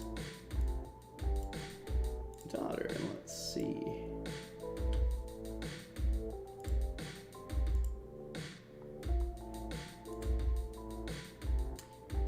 Yeah, it looks like a lot of the severe threat for now really has gone from that area, but just probably going to get rounds and rounds of rain, maybe some penny-sized hail coming with some of these storms.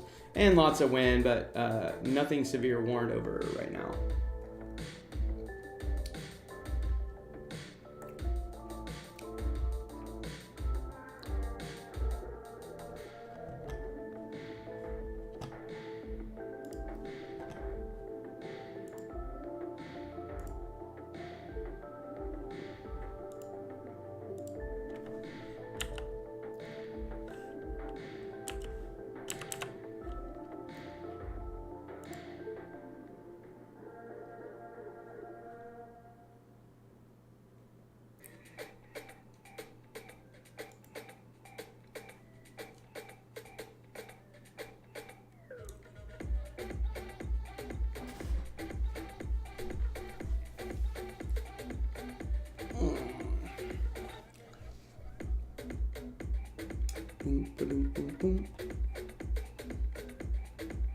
Got another tornado warning down here. Let's check it out. It's going to include Greenville. This is over into Illinois. Let's look at Greenville, Pocahontas, Greenville, Smithborough, Pleasant Mount, all under a tornado watch. Let's look at this.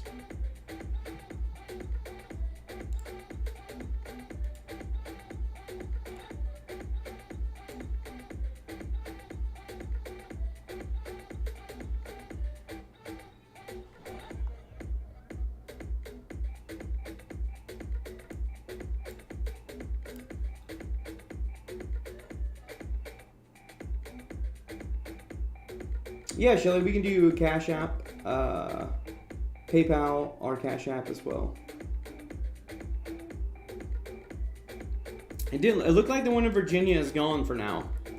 So yeah, that's what I'm gonna focus over on this one for a little bit. So that one is good for now. Anyway, Weston.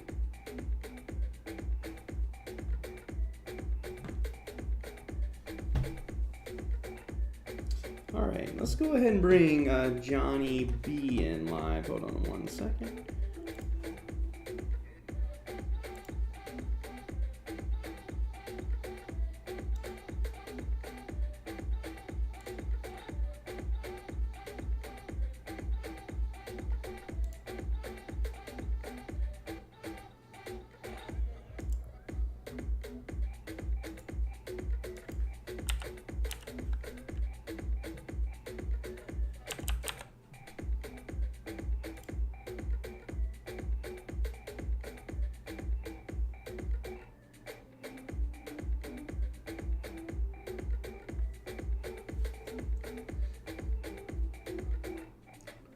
Oh, he's having some connectivity issues out there.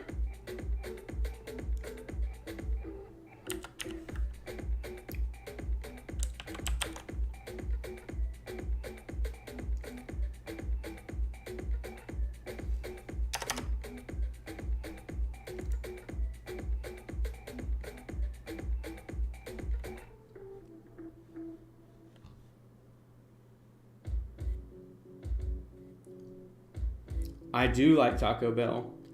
Taco Bell is legit. I'm so happy the Mexican pizza's back. Y'all don't even understand. This fat kid is excited.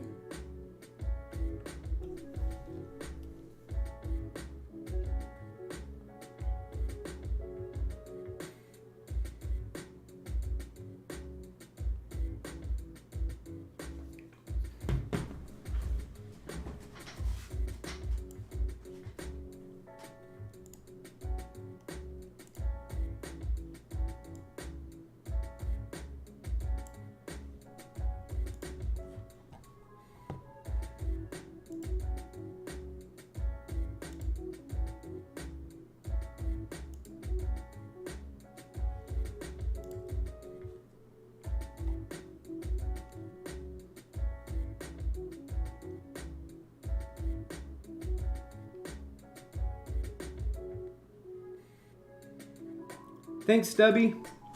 See you when you get back, faux show.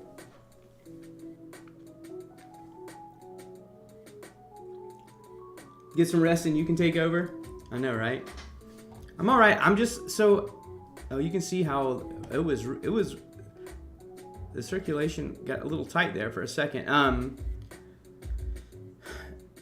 It's every time I do videos for a dog groomer that I do YouTube videos for. I feel like it knocks my immune system down because I'm so allergic to dogs. And even today I wore a mask and gloves and everything. Judy says your town only has a McDonald's and a Sonic. Well, McDonald's awesome. I'm not a Sonic fan.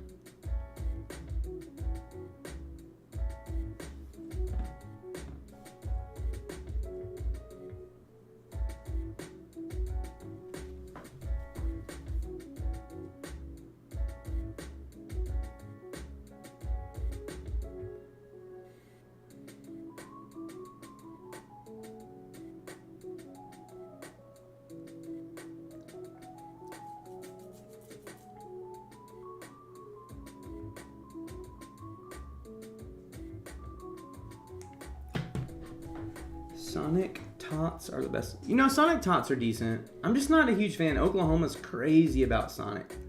Sonic Shakes are good, though. You are not wrong about that.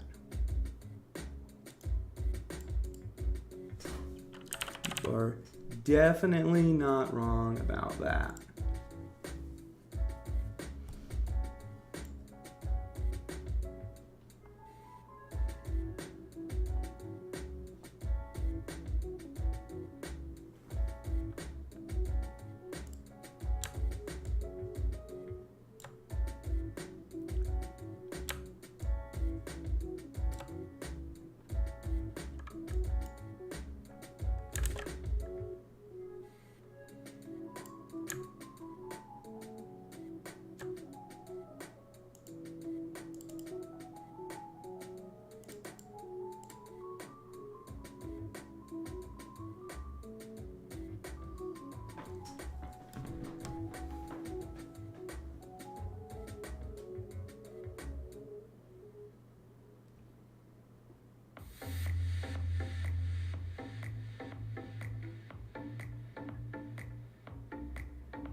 Oh, Johnny kept trying to go live and it kept making him, wouldn't let him do it, but it was because he needed to update his app.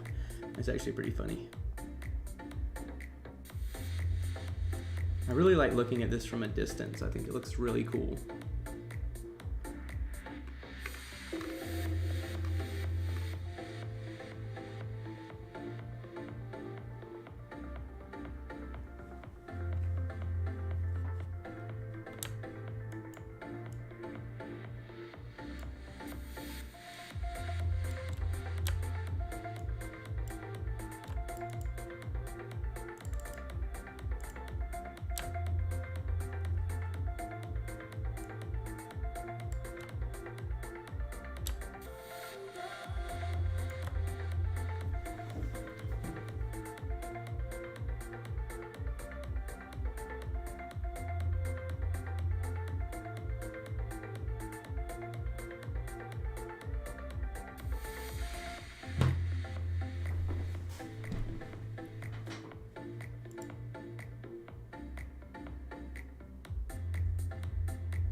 Late to the contest rules, Weather Watch. So it's just anybody that gives super chat, super stickers, or Cash App or PayPal. And right now, let's see, for the next 2 minutes, any super chat, super stickers that we get will be going towards the mods right now. I do remember that, Weston. I do.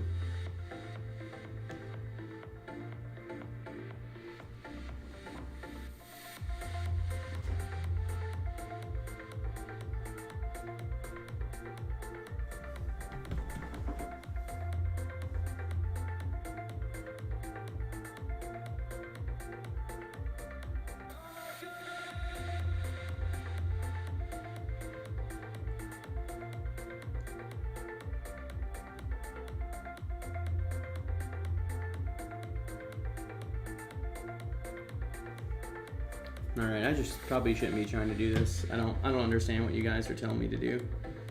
None of those options are coming up for me. I think I'm in a completely different screen or something, so.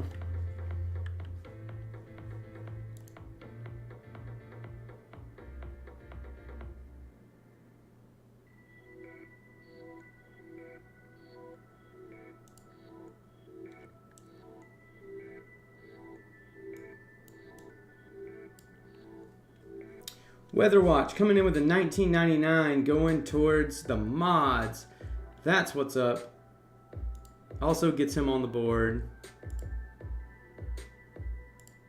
Hey, that's awesome, man. Hold on, let me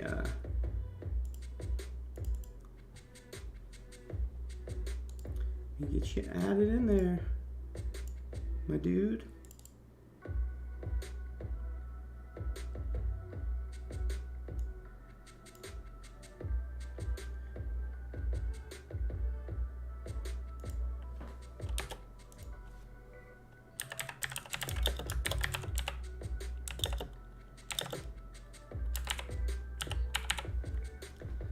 That's what's up. Oh wait, you were already on there. Hold on, my bad. So you're actually gonna go up to $25.99.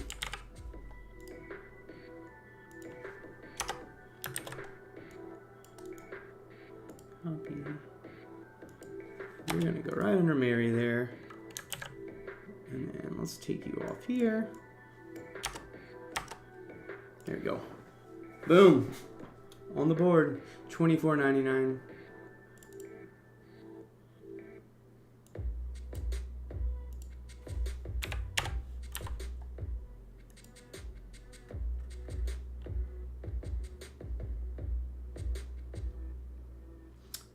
Cool. So the mod donation goal came in just in time by 6:30. Got $50.98. So that's super dope.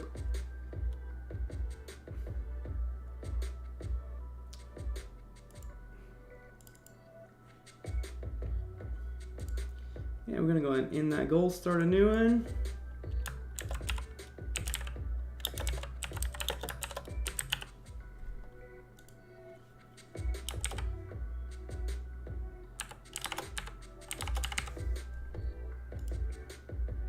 There we go.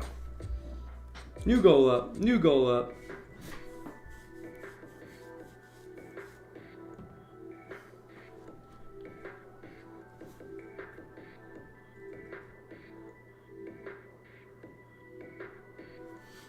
Johnny. It's like, that was ill-timed.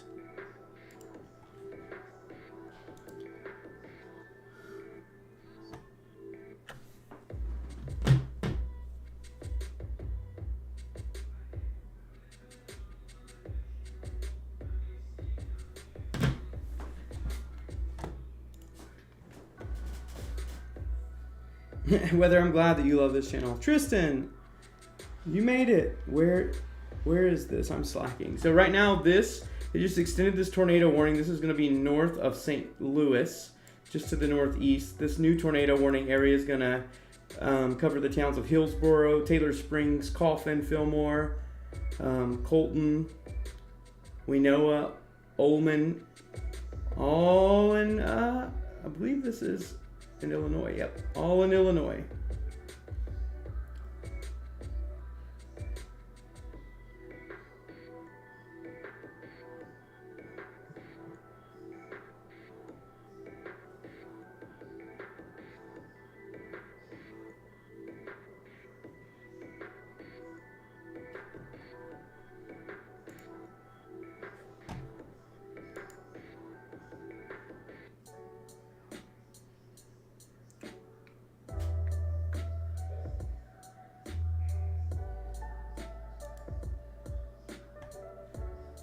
Let's take another look up at Wisconsin. It's been a minute.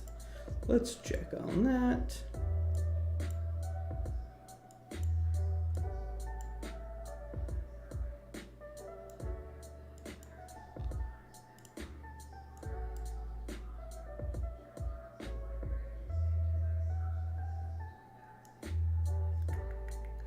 Yeah, it looks like the south side of town might get some little bit of a hail here in a little bit. Starting to look like soon, once this area right here goes past, not gonna have to worry about any severe weather anymore. So it's getting close to the end there, thank goodness. But looks like we do have two severe storms down here in Johnson City, one in Norfolk. Then we have one over here in Jackson and Campton, and that is in Kentucky. And then Bardstown in Kentucky as well. Then in southern Indiana, Mitchell, Bono, Orleans, Campbellsburg, Medora. And then over here close to Cincinnati, in Burlington, Florence, got some more severe weather for all my Ohio people. We know y'all like all my Ohio people in here. Definitely like to know when you have some severe weather. Wow. So I'm gonna go over here for this. Another tornado warning now. This is over in Illinois as well for Salem.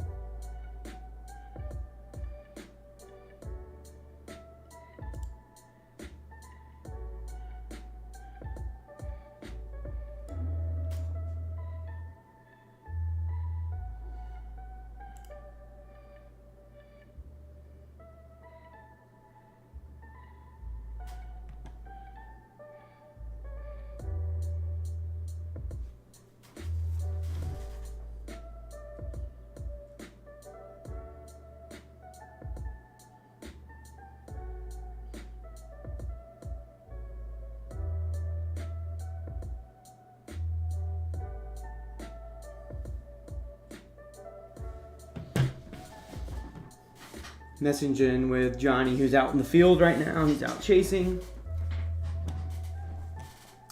Yeah, 3 tornado warnings that are out right now.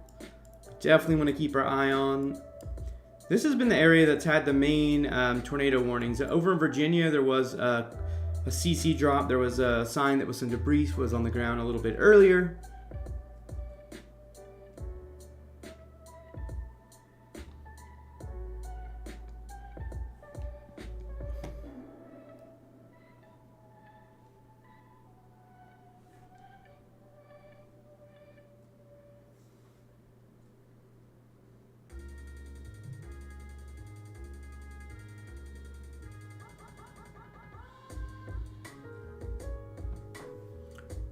Yeah,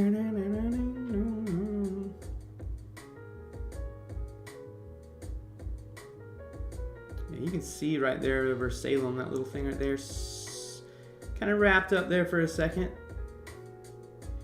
The good news is I personally don't think the tornadoes that can form over here are going to be, I think if there is one, we're not looking at something really crazy. I mean, there's always a chance. I think these storms out here in the warm sector that are out front are the ones that are more likely, if they have tornadoes, that they could be stronger.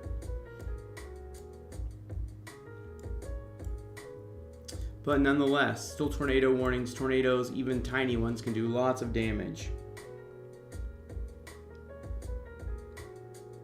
North Carolina in the next couple days. I can do that real fast in a second here.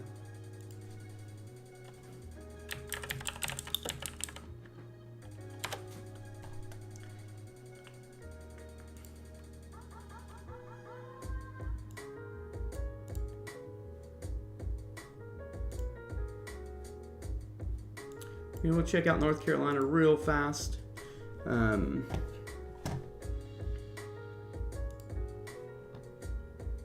going to be over the next couple days.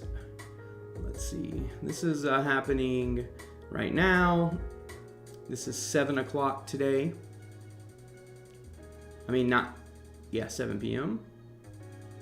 All right, going on here. Looking good, looking good. Looking good, looking good. Getting a little bit of rainstorms. This is going to be Saturday around 3 p.m. Getting some more weather. Yeah. Nothing too terrible for North Carolina.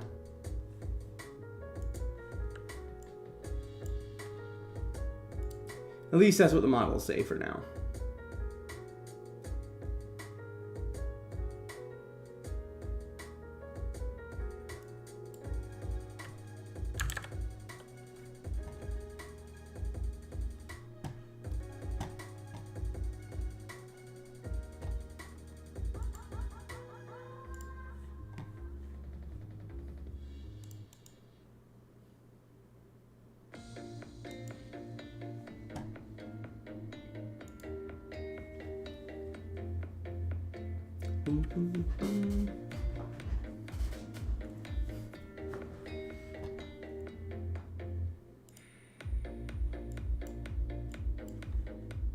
Let's take a look at velocity here.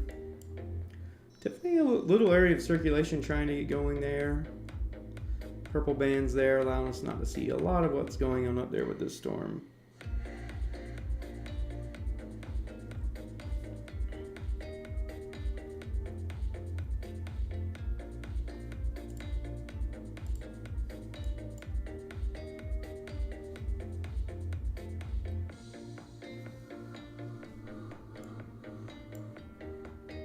The whole and all kinds of severe weather going on.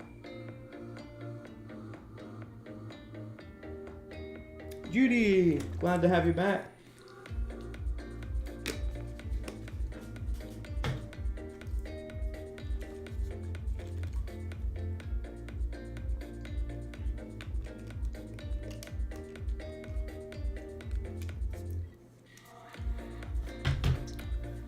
Man, look over here.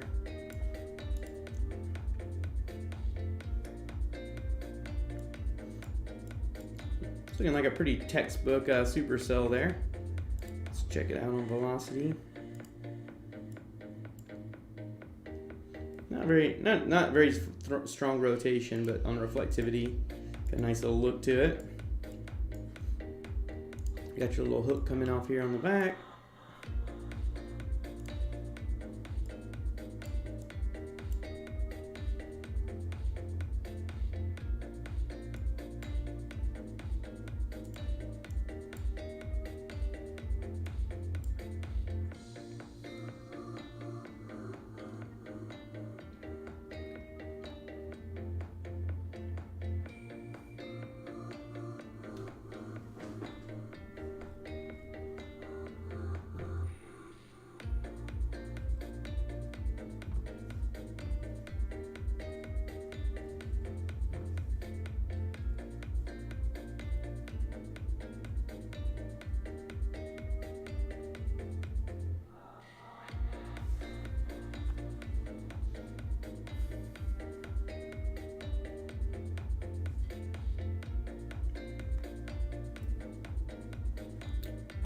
Let's see.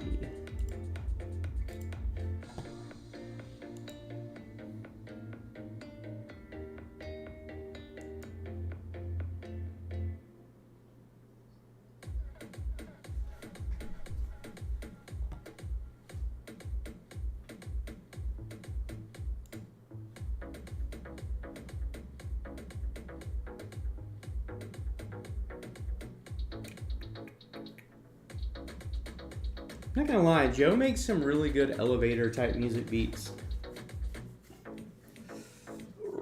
Stretch.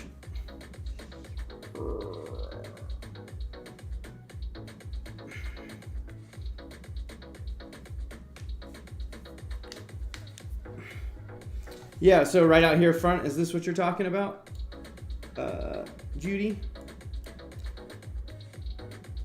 This little guy right here.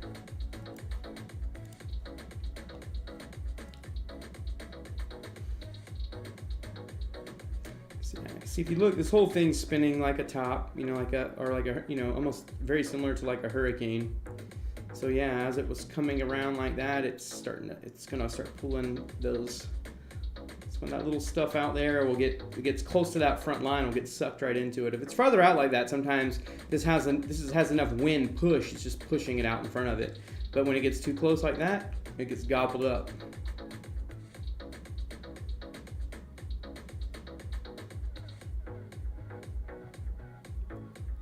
Shelly, I wish the officers that gave me tickets last year cared that I was a storm chaser. They did not. One in the Texas Panhandle got me for a big one.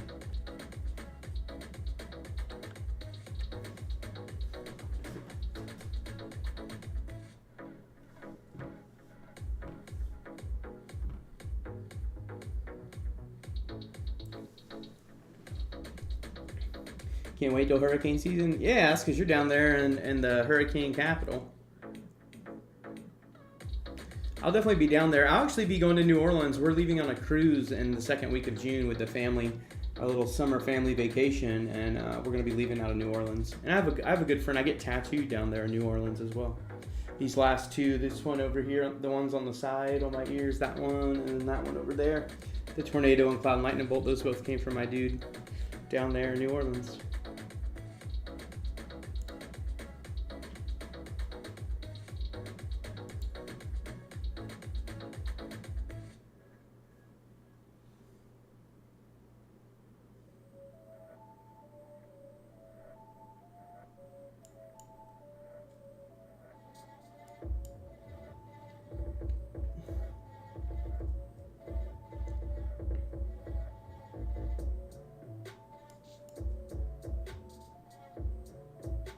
They just made a big old, they just said, forget it, we're going to put this big old severe box out in front of this whole little section there.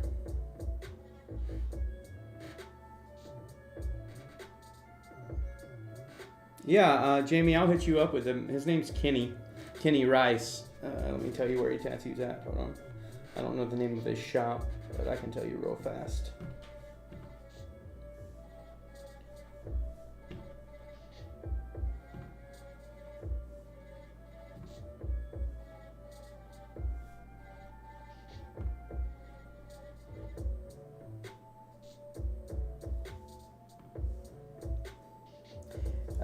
Muse's Tattoo.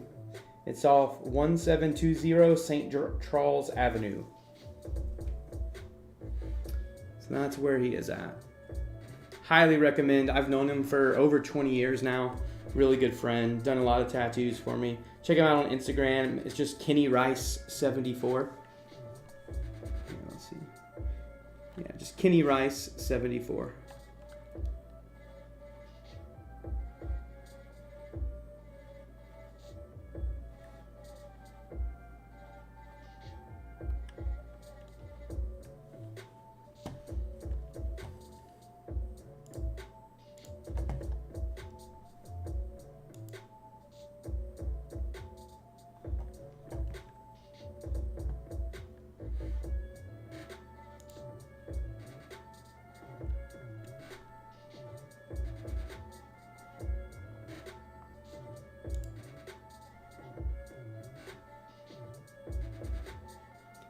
No, it's not near us. I'm currently looking at radar here in Illinois.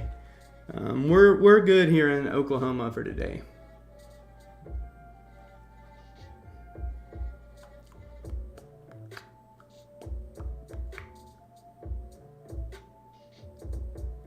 No problem, Jamie. Make sure you tell Kenny that you were on my live stream and that you know me. Tell him that you know Edgar. Or you might want to say Eddie to him. That's who he knows me as.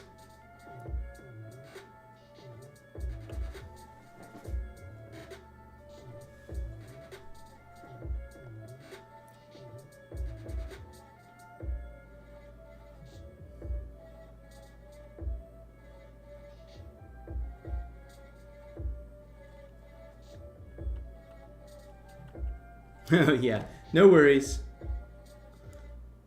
But you can feel free to hang out here if you want. People in the chat don't bite. Everyone say hey. Say hey to Allie. Lives in my neighborhood. One of our cool neighbors. Not that we have uncool neighbors, but you know. Well, maybe there's definitely some uncool neighbors. Who? Let's be real. Everybody's not cool.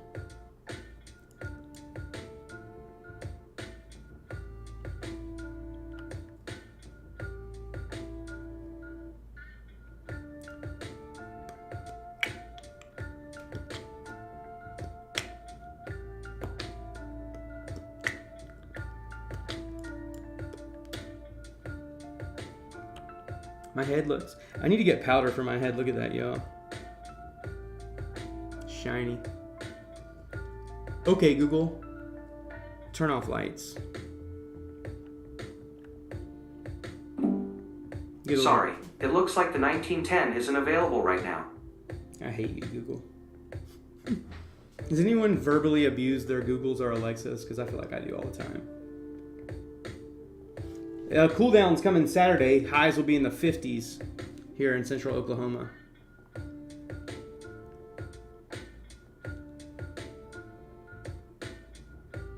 You know, I'm really glad I didn't go chasing today, because if I was going to go chasing, I was going to go chase up here in Minnesota, Wisconsin, and it honestly hasn't been that crazy. Only because, honestly, chasing in this part of the country is incredibly difficult. Incredibly difficult.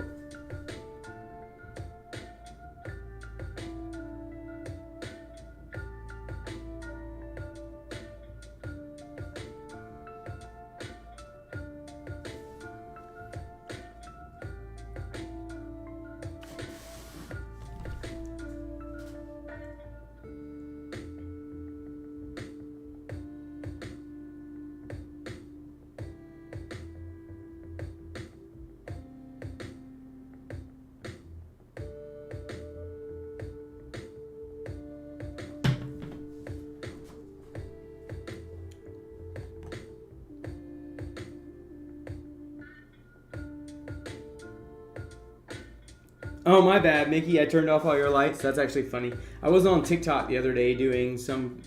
I always forget when I'm on lives. If I do it with my Google, it does it with everyone's.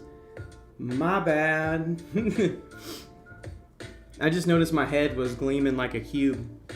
Also, are any of y'all old enough to remember the skateboard movie Gleam in the Cube? Because that movie was amazing. I believe it was a late 80s skate movie. Made every little kid want to be a skateboarder.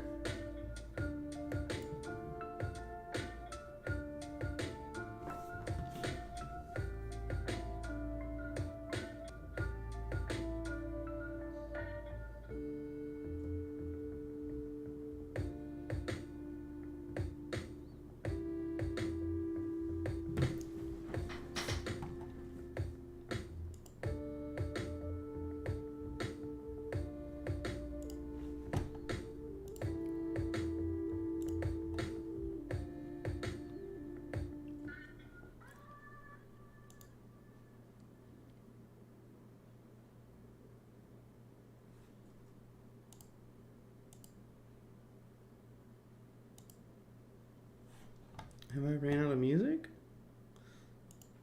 Did I run out of music? No. I was gonna say, there is no way.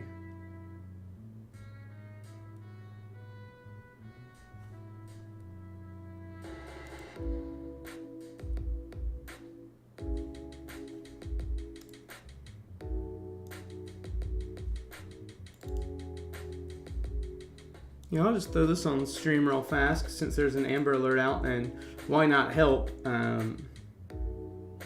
You're old enough to remember Howie Doody? Okay, me too. Kind of. I remember it when I was a kid. Gleam in the Cube, almost up there with Dirt Bike Kid. Dang, Mickey! That's awesome. I'm glad that you knew that reference. That's awesome. I did want to put this out. Kansas Bureau of Investigation, Amber Alert, child abduction. Looks like the child's name is Brixton Sisk, 5 years old. 4 feet high, 75 pounds, blue eyes, blonde hair, unknown black Chevrolet Tahoe. Try to get that message out there. Always special place in my heart for this type of stuff, so.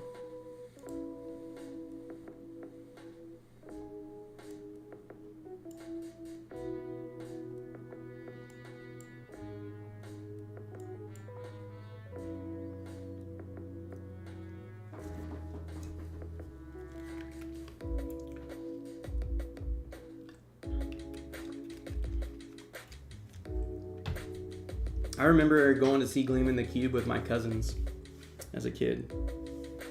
A good memory, really good memory.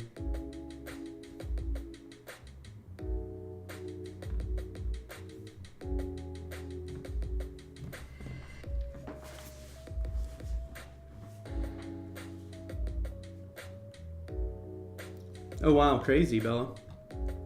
I mean, you know, I used to work in Child Protective Services, so unfortunately, that scenario that you just said happens quite often. Nice little area of circulation right there over Omega. I think that's the current only tornado warning out right now. It is. But yeah, if you're in Omega, Kinmundi, you also are going to want to be in your storm shelters.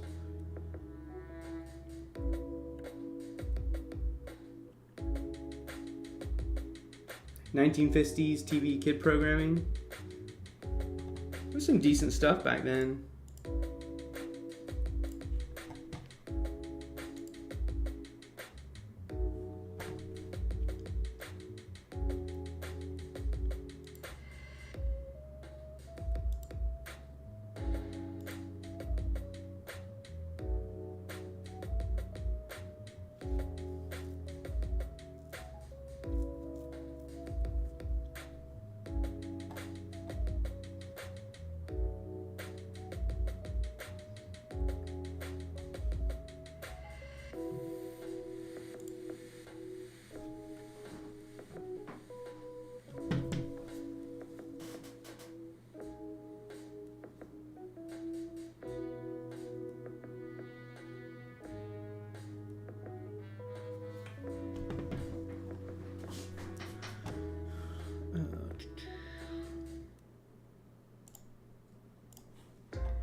Check.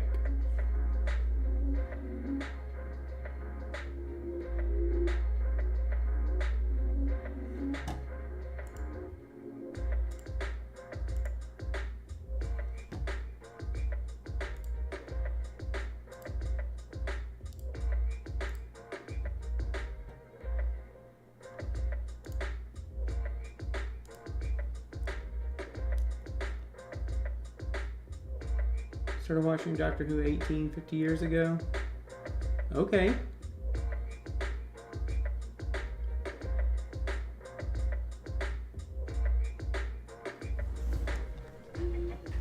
That's crazy. I need to get more into Doctor Who, honestly. I really do.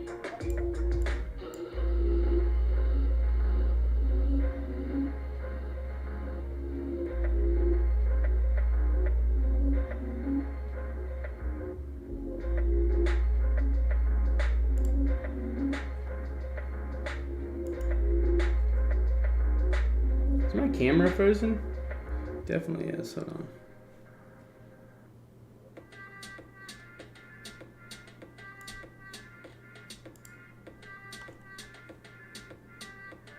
How are you gonna tell me my camera wasn't frozen?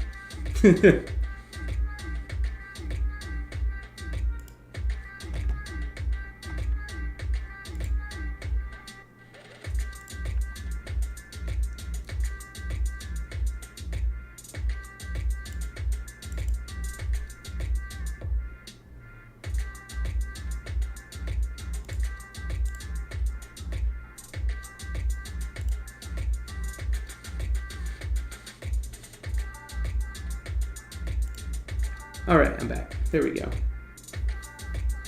I'm back. It's because I'm getting ready to do a Zoom with my boy Nate once he gets in here, when he pops in here.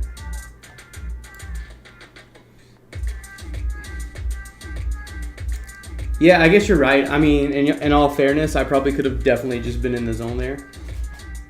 I'm going to bring one of my other Storm Chaser friends who isn't out chasing in here in a second, and he'll chit chat with us for a while. I want to do some live storm chasing, but I think Johnny's having a real time out there with connectivity today. Let's look and see. Yeah, I'm still not live.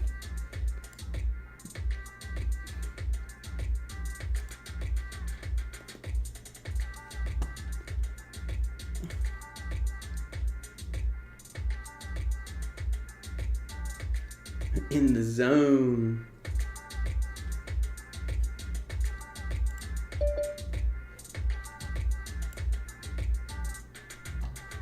Here's Johnny.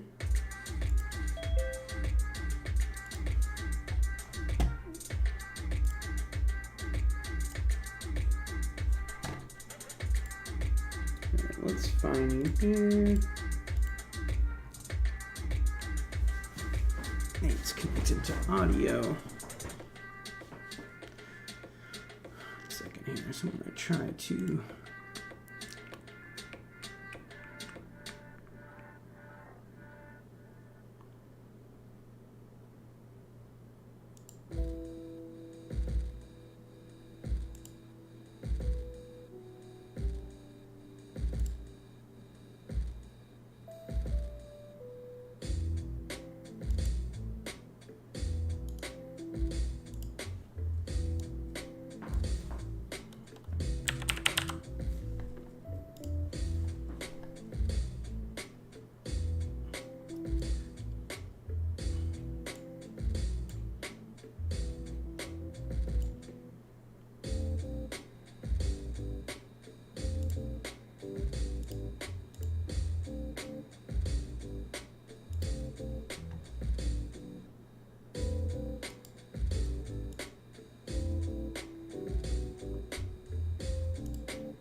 One second, dude. Hold on, I'm getting you.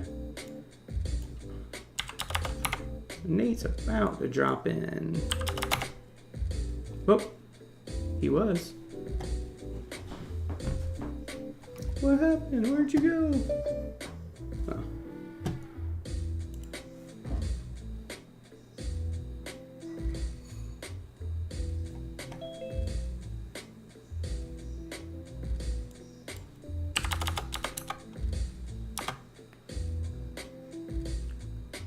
Yo, what's up?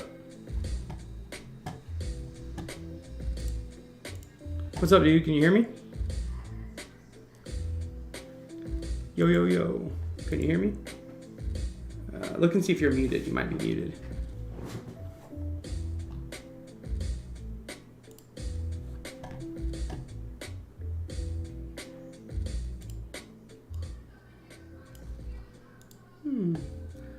You won't be able to see me on camera.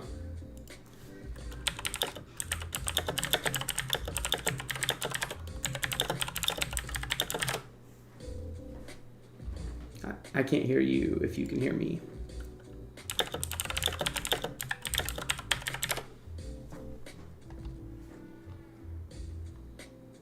Look in the bottom left. It'll say like mute with a red X maybe.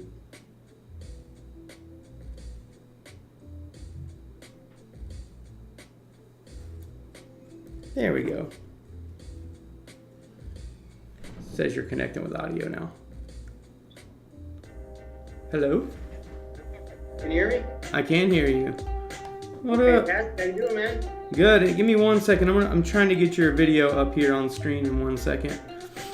No problem. I'm gonna turn this music down just a little bit here. So we'll just gotta pause it for time being. Let me go back over here to my stream. Getting it up and going. Give me a second, y'all, so we'll be able to hear. Let's see here.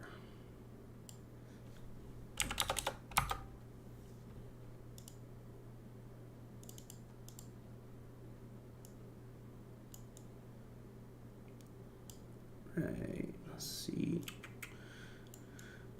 1 second. Now let me go ahead and let's see. Transform. Edit transform.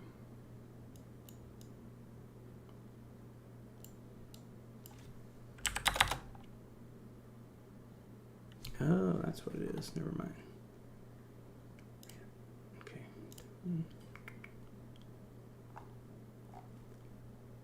That's not what I want. I want the zoom. There we go.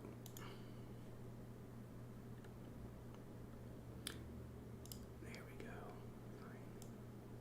This makes way more sense.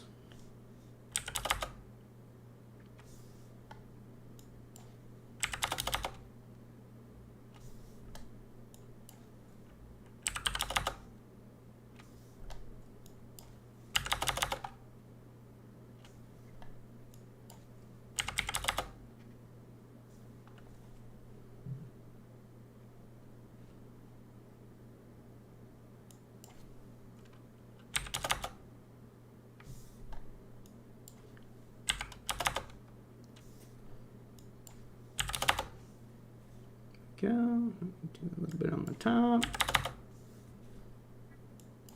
Got to get them on. Sorry. Doing this spur of the moment. It is what it is.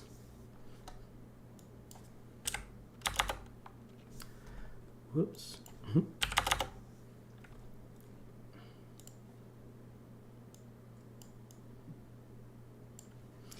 All right. Let's see. Hey. All right. Chit chat with me. Let's see if we can hear you. Hello? Hey, all right. Can everybody hear Johnny on the stream as well now? Oh, Johnny's on here too? Oh, not Johnny. Sorry, Nate. No, I keep looking. I keep going nonstop and looking at Johnny's to see if he's gone live. Oh, me too. And he must be having some real issues with connectivity out there. It's most unfortunate. It's bad timing. It is bad timing. Awesome. Yeah, Oh, I see. Okay, I see it now. Yeah, it's working. Sweet. Yeah, it took a second to get it all. Wait, who? Johnny's, or are you just talking about you?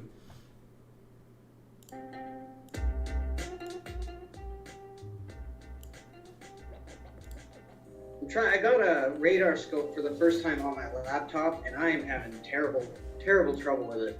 Yeah, if you have any questions, definitely ask. probably be useful for the people, a lot of people on the stream as well. Yeah, how you guys doing?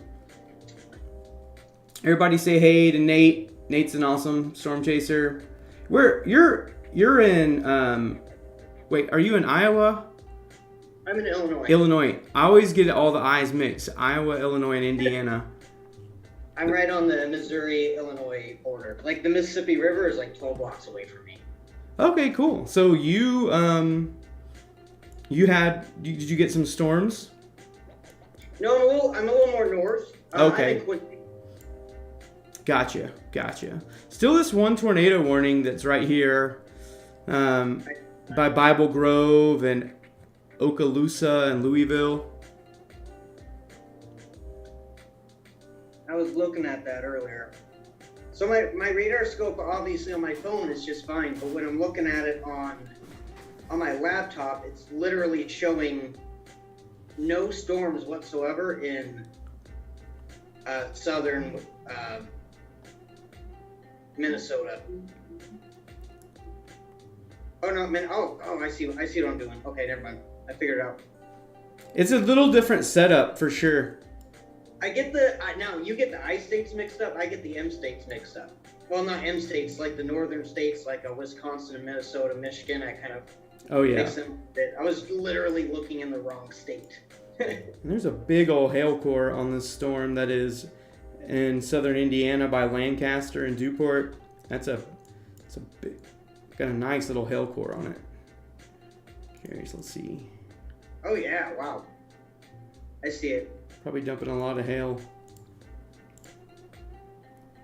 Yeah, I thought about going to like South Central Illinois, but it looked kind of messy. I feel like I could do more good, for like Johnny being here. Yeah, today that's why, I had to make that decision. And honestly, if I was going to go chasing, I probably would have went up there to Minnesota, Wisconsin area, and I would have been very disappointed if I drove that far. I mean, you know how it is, even with a car with good gas mileage, to get from here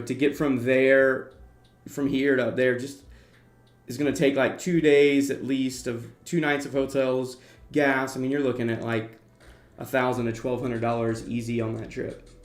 Oh, easily, yeah. Especially, where are you in Oklahoma? Right in Oklahoma City. Okay. Stefan you're says, the heart of everything. Stefan in the chat, which storm did you say you see a hook on? You're talking about this one over here? This one right here has a little tiny hook on it. Some circulation, but there was only one I did see. It was over somewhere in Virginia earlier on in the stream that had a really clear CC drop on it. I don't know if you saw that at all when it was happening, but that's the only one that I've seen that I feel like I could say radar confirmed tornado based on it was a very clear CC drop. And look, yeah, that storm toward Little York looks like it could have a little hook.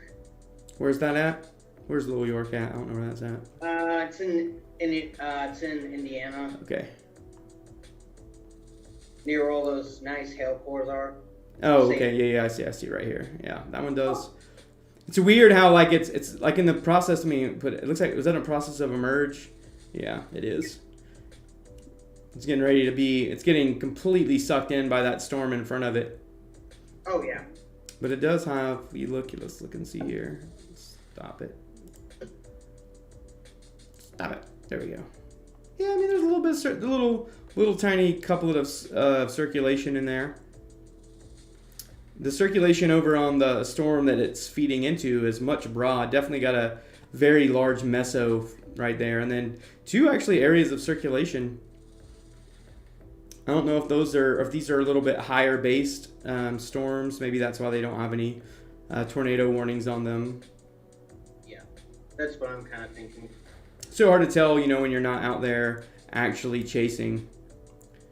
It makes a huge difference being out there and being able to look at the storm structure itself. Yeah, because I mean, honestly, once you if it's in the daytime, I mean, once I get on a storm that I know I'm going to stay on, I mean, honestly, the radar doesn't play a big factor. After that point, just because you get, I get really caught up with the you know, with the visuals tell you everything you need to know once you're under a storm in the daylight. Oh, absolutely. Like, and usually, like, even with radar scope is good. Even if you're using like GR level 3, there's a delay on what you see versus what's on radar. So, and sometimes, you know, tornadoes take like they go down and come up in 30 seconds, and that can be before you're not gonna even get that radar scan. Yeah, exactly. By the time you look, it's done, or you're in danger because you weren't paying attention. Well, that happened to me in that exact thing didn't happen to me, but in Winterset, I was at that tornado earlier this year, and kind of all the predictions put me. I picked an area based on the radar models, and I was just looking at the storm. I was supposed to be south of it. I'm like, you know what? This thing's gonna come right over me if I don't move. And so I had to look at the storm and how it was behaving as opposed to what radar was telling me, and it did it. It barreled through right where I'd been 20 minutes before. Oh yeah. You can't rely too much on it. Not when you're right out there on it. The only time I really rely on radar when I'm in the middle of a chase is when I'm night chasing, because it's a lot of the only thing you got. Like the other night in Crowell, Texas, afterwards, where that van van of chasing tours got spun around. I was right behind that looking on radar, and it's still even dangerous because I'm just lucky in timing, because I recognized that storm was coming to an end, and I recognized that it might have a tendency to want to move west or north at that point, which would kind of been basically moving backwards back towards us.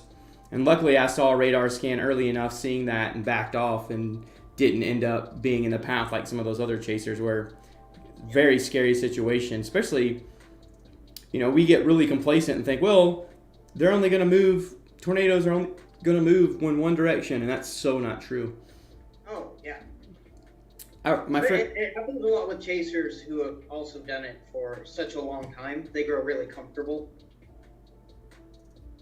Yep, so 100%. It's easy to get complacent. Oh, for sure. Especially, I do it all the time, and I try not to, but it just happens. When you get out there and you're often, you feel like, oh, I've seen this before, but we both know that weather's so unpredictable that it's like, you start thinking that way, and you're going to get yourself in trouble. Like I said, half of it was just luck that night that that I saw a radar scan early enough to back off, or that would have been us spun around and windows busted out.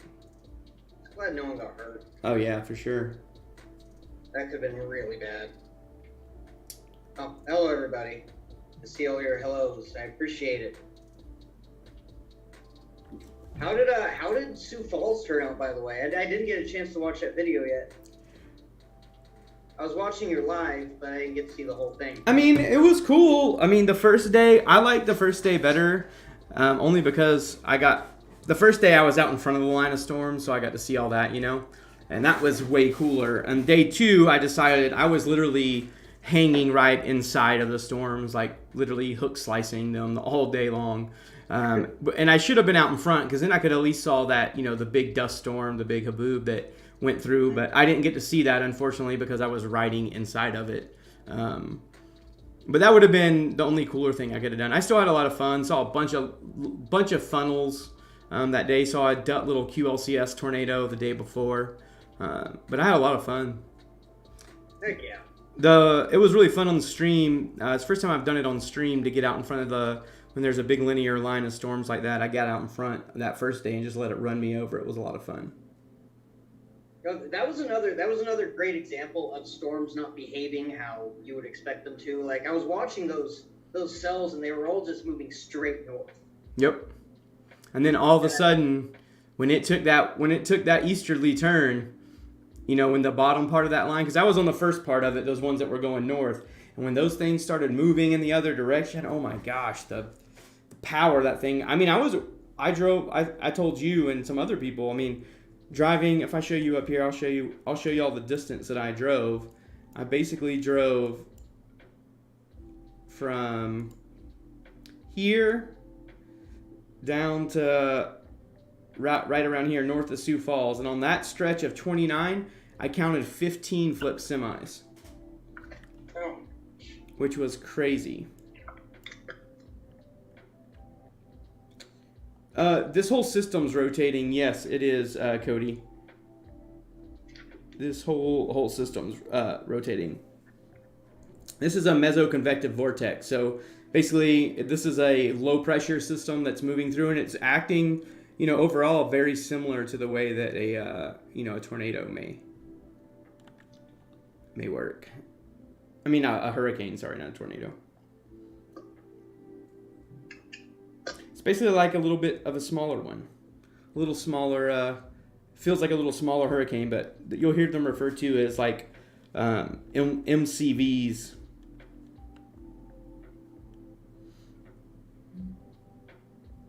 You're the definition dude, Nate. What do you know about MCVs? Do you know a lot about them? The Mesoscale Convective Vortex?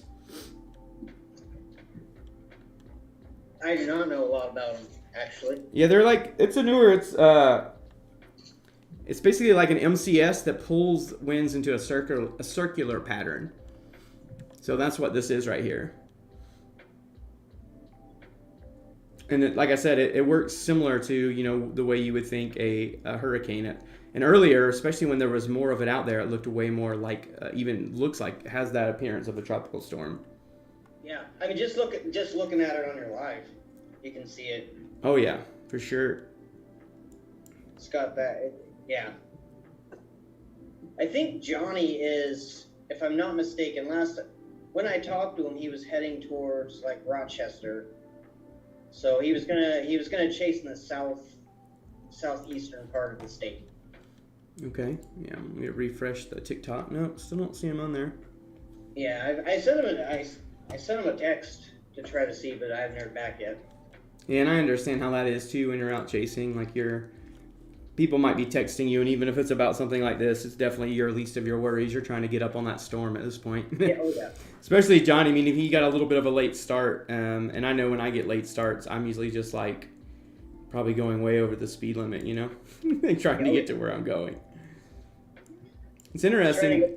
He's doing it alone, so he's probably doing like 15 things at once. He's probably trying to navigate. He's looking at radar, and it makes it really hard. Storm chasing alone can be really difficult because of that. You end up balancing 4 or 5 different things at one time. It can be really dangerous if you're not careful. 100%. So that's why it's good to get like a team of a couple people. Yeah, that's why I'm always talking to my stream about that. Like especially when I'm out there chasing by myself, like there's so much going on mentally. Like it's like I'm so exhausted after chasing, and all I've done is sit in one spot but I've been doing mental gymnastics all day long. It's your brain is just done. I mean, honestly, it's crazy. Especially I'm usually like running 2 streams, video. I have like 4 video cameras, 2 photo cameras, and then that doesn't include navigating and looking at radar and forecasting. It's just like. But it's really hard to find, like if you chase a lot, the more you chase, it's just hard to find people. And I get it, it's not easy just to like pick up and go for most people to go chasing in the middle of the week. And some of it's just so last minute as well. I mean, sometimes, you don't know until the day before, and you're like, all right, we're getting ready to drive, 500 miles to go chase tomorrow. It's hard to find people that can just do that. I'm so happy that you and Johnny live close enough that you guys... I need like a you or Johnny that lives closer to me, because you guys are close enough to each other. Y'all can help each other chase a lot.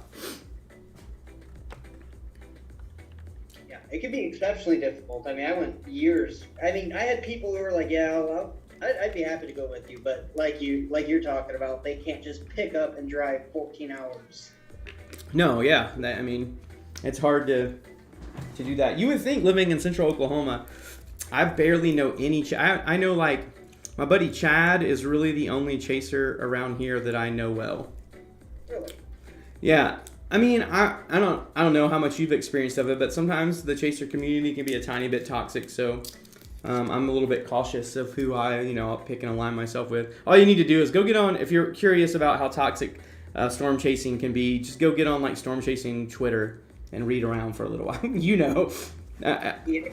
I decided to try my hand at Twitter. I used to have it a while back, and I got rid of it years ago. And recreated it as my storm chasing account, and it took me about 5 days before I got rid of it. I'm like, this is nasty. Yep. That's why I just like. That's what's fun about kind of getting to build our own community on TikTok, being storm chasers. You know, there's a lot of people here on YouTube that do it, but on TikTok, you know, there wasn't a lot whenever I first started, and there still isn't a lot compared to other platforms. So, like, I'm just like trying to align myself with all the positive people. I mean, you and Johnny are awesome storm chasers too, but honestly, I don't even care how good of storm chasers people are. I just want to align with people that aren't like super toxic and rude and like, I don't know. It's such a fun thing to me, even though I'm trying to do it for a living, you know, like I don't want to ruin it by having negative people around me. Oh man, don't I know it, honestly. If I had originally started off on Twitter, I would have been really disheartened. That's why, honestly, I mean, for the first like 3 to 4 years, I didn't put any content out. I really didn't do Twitter. I didn't do anything just because the experiences I had seen with it. And that was back in the old TVN, or yeah, the TVN days, or TVN days, where they had like the TVN chasers, and the guy that taught me was a TVN chaser, so we were always out doing that, and I got to just experience that toxicity from that side. And then I was like, so I was really kind of hesitant about being real gung-ho on social media, because I really only started on my social media last year. Literally I started my TikTok basically like February of last year, and that was really my first really trying to get on social media. I would like stream or do things like just to my personal Facebook, you know, people and stuff like that. And Cody in the chat, yeah, there's a lot of gatekeeping, and that was a big problem I had with it. So I was lucky enough to be at Andover. It was a beautiful, it was a very photogenic tornado. And when I saw it when it kind of made its way to Twitter, people were dissing it. They were like mad, simply because they weren't there. So like a true, bro. By, they'd make a rude comment about the Andover tornado, and of course it's a picture of the Andover tornado, just because they weren't there. And I'm like, why? Why not lift each other up? You're like, hey man, that's cool. Maybe next time I'll be there. You know what I mean? Yeah, that's what I don't understand that either. Do you remember the first text I sent you you and Johnny once I saw that? Literally in our little text group, the first thing I text you is, please God, tell me that one of y'all saw that tornado, because yeah, I was like, you know, like why? I mean, why does it have to be so competitive? You know, like I wanted all the chasers to see the tornado. Why does it just have to be one or two? Exactly. I mean, I was bummed that I went north, but that's just the way storm chasing happens sometimes. There's a luck factor. Sometimes you're just going to pick wrong. And I mean, I still saw a tornado, but obviously it wasn't as photogenic as that one. But why would I be upset at other chasers? But there are. Oh my gosh. Yeah, it's just they want like the tornadoes to be theirs, and it doesn't really make sense. Yeah. And I don't know what it is, but you know, like TikTok, I've really blown away by TikTok. Like I've had a great experience. The internet's can be a really vile place. And I started off on TikTok, and it was just all this positivity, and I got to meet great people. So it's been wonderful. I'm glad I started there as opposed to Twitter. Yeah, that was a good call. Yeah. Judy, I don't know if you're still in the chat or not, but it looks like the last little cell is going over where your daughter lives, up there to the east of Minneapolis. And after that, she'll be clear. And once that system passes over there, it'll be done. But yeah, man, like, I mean, luckily TikTok just has like its normal old run-of-the-mill trolls. No problem, Judy.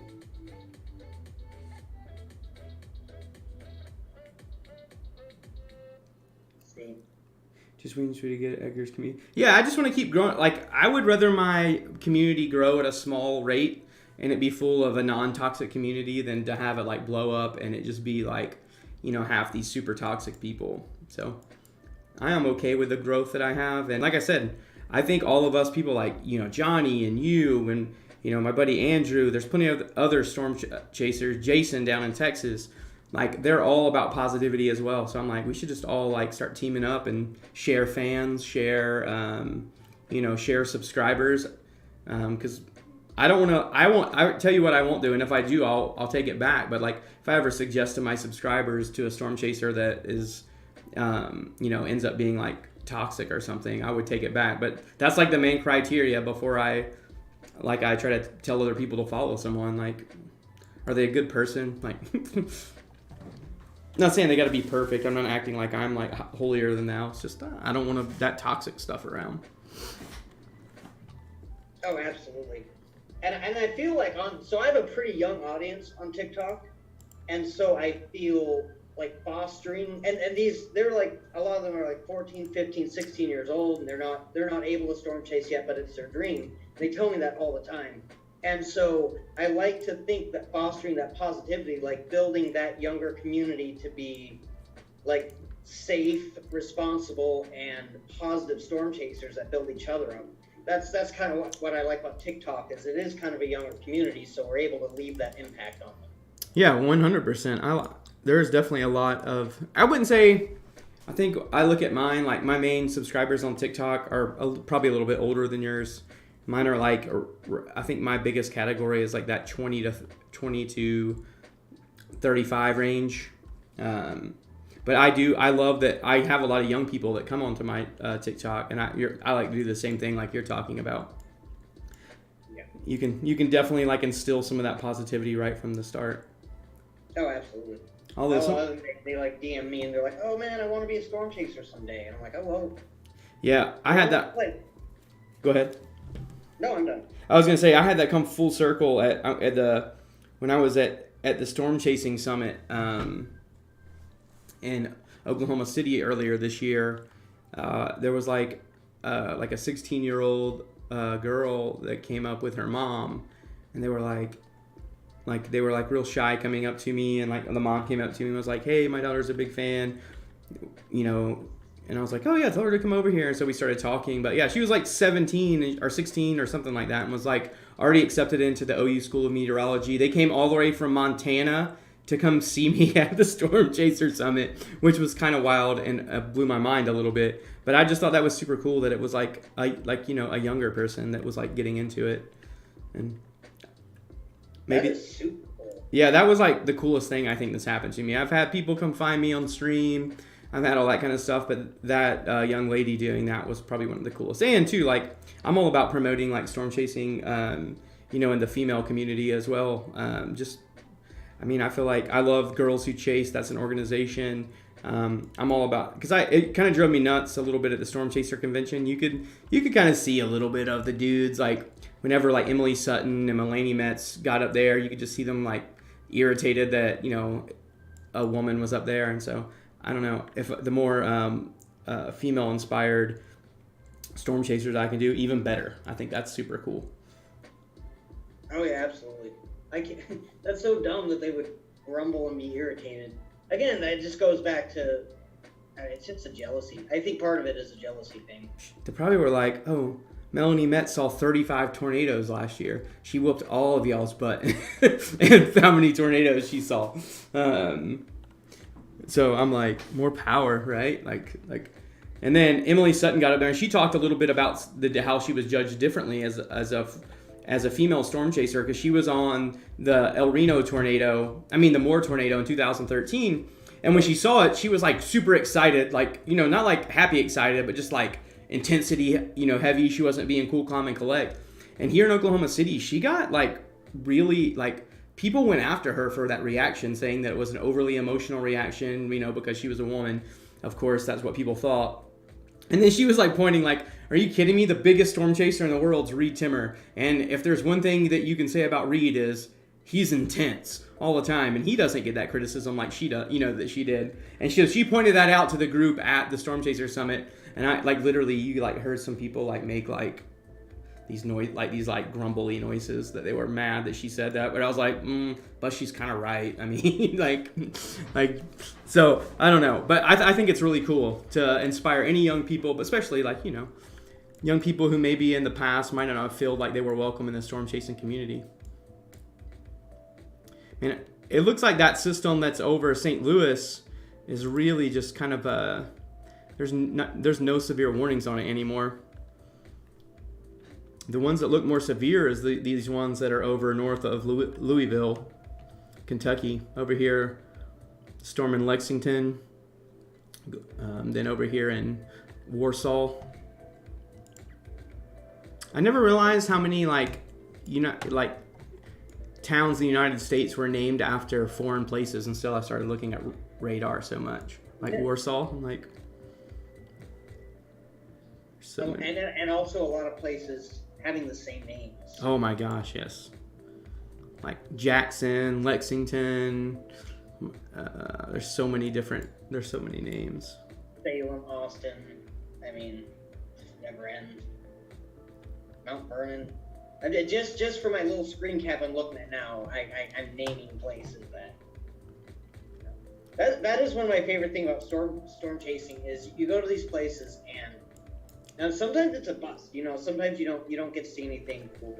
But being able to be positive about it and go explore these little towns sometimes can be really awesome. You meet some really cool people.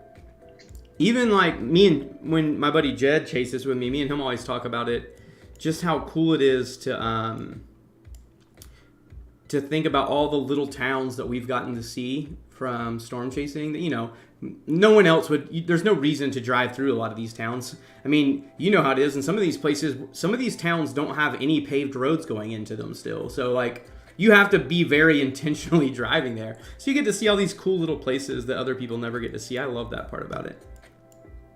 Yeah. And I was also very surprised when I first started chasing. I felt I didn't have a lot of experience with it or with communities affected by tornadoes, and I kind of expected some some negativity when people found out I was a storm chaser. But people were super cool about it. You walk into a bar and you're just like talking to people, and they're asking about it. They want to see how you do it, and they're like asking questions. And all these people have like a really negative story around tornadoes because they've all been affected at some point. So I thought it was really awesome. Oh yeah, you definitely get to. I've only experienced that a little bit, where you every once in a while you'll have someone, but most people aren't super negative like about storm chasers. As long as like I think most people realize that of course there's some chasers out there that make it a bad name for everyone else, but that is what it. Like I thought there would be more as well.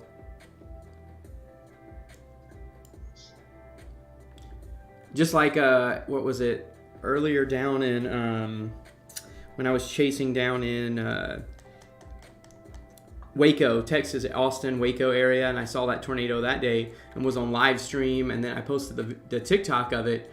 Actually, the family's home who was destroyed by the video saw the video, and it was super. They messaged me and was like, "Hey, that was our house that you had in your video that got destroyed." I was like, "Oh, crazy!" And they sent me pictures of it, and they were actually super grateful. I gave them all my footage from all my, told them like, "Hey, watch all this if you want to use it for insurance claims or whatever." But they were super cool about it. Like, they recognize that most storm chasers are out there trying to do good. That's actually really awesome. I remember that was actually right after I started following you, was when you first posted the video about that. Oh, yeah. Look at this storm that's by Scottsburg, that severe storm north of Lexington in Indiana there in that area.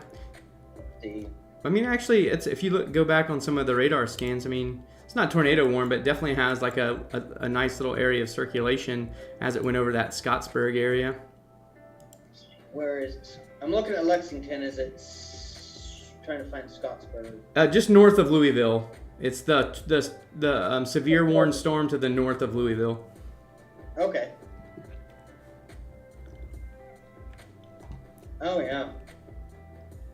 That's got a nice hail core.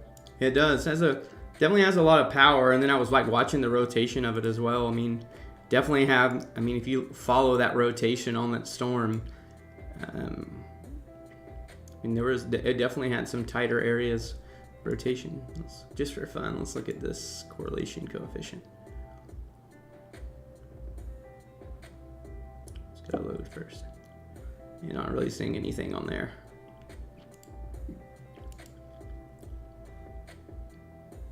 I'm literally hoarse because of being around dogs today. Are you allergic? Yep, I am. But so there's a YouTuber that a bigger YouTuber that I do video for. It's called Rover Makeovers. It's a dog grooming company, and so I do when I'm not out chasing a lot of times. She'll ask me to come up and do like I'll just record video and give it to her, and she'll edit it. But I definitely need to be. There's just so, I mean, like a dog grooming place is probably the worst place you could be if you're allergic to dogs, because all it is like dog dander being thrown up in the air. So I tried to wear a gaither today, and that didn't work that well. It worked better than nothing, but I'm actually just gonna wear like an N95 surgical mask when I go do it next time, because I feel like I have the flu every time when I leave there. Oh man. But I really like doing it. It's fun. I mean, I get to see dogs, and I get to make money, and I get to, do, like, I get to be creative, so that's fun. I make videos for sometimes I'll edit them.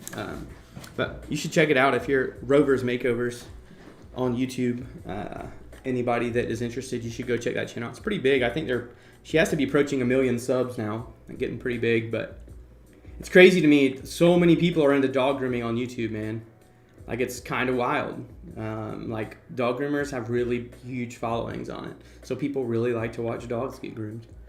Oh yeah, I'm looking at it now. Yeah, well, the first video that came up is this dog that looks super neglected. Yeah, And does it the one, like, if it's the one, I just did the most recent thumbnail. It's like a skinny dog, like a patch of matted fur on the face. Uh-huh. Yeah, I took that photo for that one. So, And that's really, they should be really cool. yeah, it's pretty neat. Yeah, and like I'm getting ready to edit one for her. She got some new puppies, and we just did a fun video of like the puppies playing and then their first groom and how you get used to puppies to dog grooming. So I'm excited to edit that. That's gonna be the next one I edit for her. See, people are talking over here. Sorry guys, Stubby says the thing we were talking about. Girls and storm chasing, the same thing happens in the racing community. I'm sure it probably happens across the board. Any male-dominated, historically male-dominated thing have an issue with that. Yeah, it's weird for people to get upset. I think it's cool. Stubby, exact same response. I'm like, yeah, right. Yeah, and it could be due to people's upbringing. I mean, honestly, I think that's upbringing, tied with, societal norms. People get used to those societal norms over history. And one thing that we've definitely learned about humans lately is no one likes change, right? So anytime change happens, you're going to have a sector of people that are just going to be screaming bloody murder about it, like, oh, change. I think that's where us creatives have an advantage. If you're like a creative person, you are really, like, being a creative, it's like constant change. Like, if there's any stagnant in time, if you're a creative person, the creativity goes away. Are you an impulsive person, Nate? Are you not? Would you consider yourself an impulsive person? Yes, I would. Me too. I've been asking most storm chasers because I've noticed that almost all of them are. I haven't met very many storm chasers that are not compulsive, which is interesting. Compulsive or impulsive? Impulsive. Okay, yeah. Yeah, impulsive. Like, you just, like, you'll make decisions on a whim, not afraid to just make a quick decision, and that changes the course of your life sometimes. Oh, yeah. Yeah. You kind of have to, because, I mean, like you mentioned earlier, sometimes the day of, you're like, oh, I'm about to drive 5 hours to these storms. Or you could be at a storm, and you have to decide which cell you're going to go to. Yep. So it probably helps to be compulsive, because especially you can never go into a storm chase like being locked in what you think you're going to do, because you will definitely fail. Like, your mind, I mean, those of you that get on my live streams when I'm chasing, y'all will see how many times, oh my God, I'll go back and forth 100 times. Should I turn left? Should I turn right? Should I go north? Should I go south? Like, and then eventually I'll just be like, all right, pick and go. No, exactly. And you have to do it so quickly, too.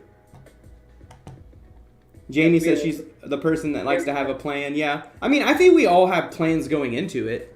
They get, like, usually shot to hell fast. Yeah, normally when I take off, when I storm chase, I'll pick a general, area.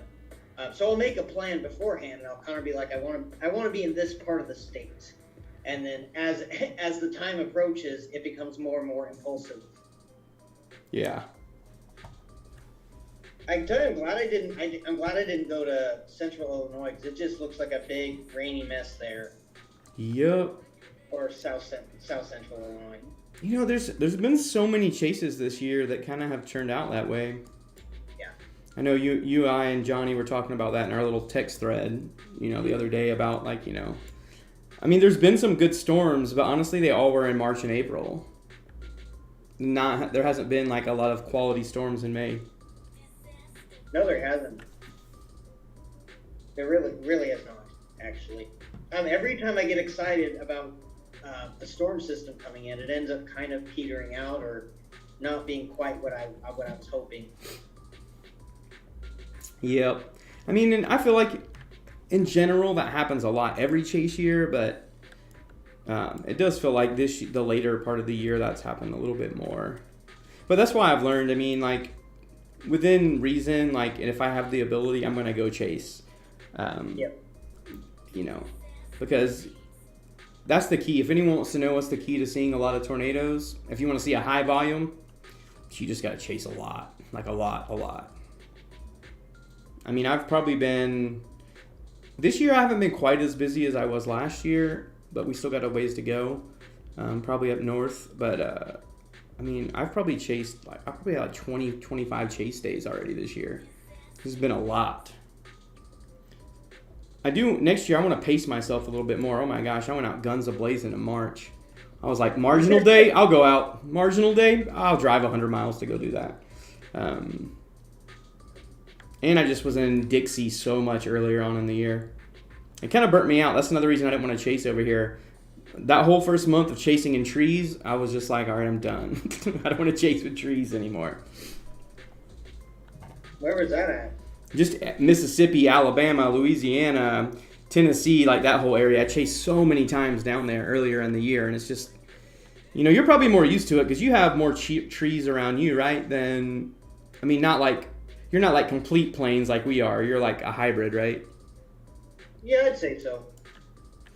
You can. It's easy. There are plenty of places with trees, but it's also pretty easy to get out to an open area. That's kind of the way I feel about most of Iowa, even Minnesota as well. Especially as you get closer to the Great Lakes, obviously the vegetation gets a lot crazier. But I skipped a good chase in northern Arkansas earlier this year because I looked and I'm like, this is dead set in the Ozarks. That's just not fun. Oh, I did that chase. Oh, did you? It was awesome. That's where I got my windshield busted.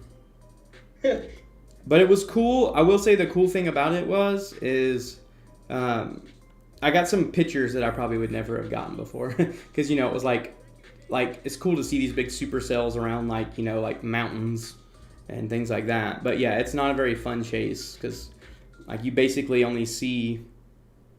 you have to go to an intersection. That's the only places you can go to see anything. Yeah.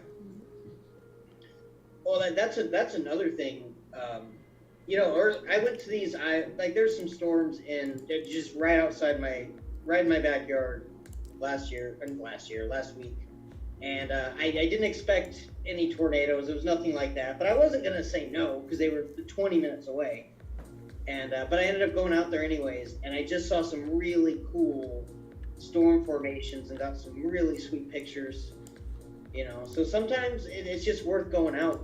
Sure. That is the one part. For the little things.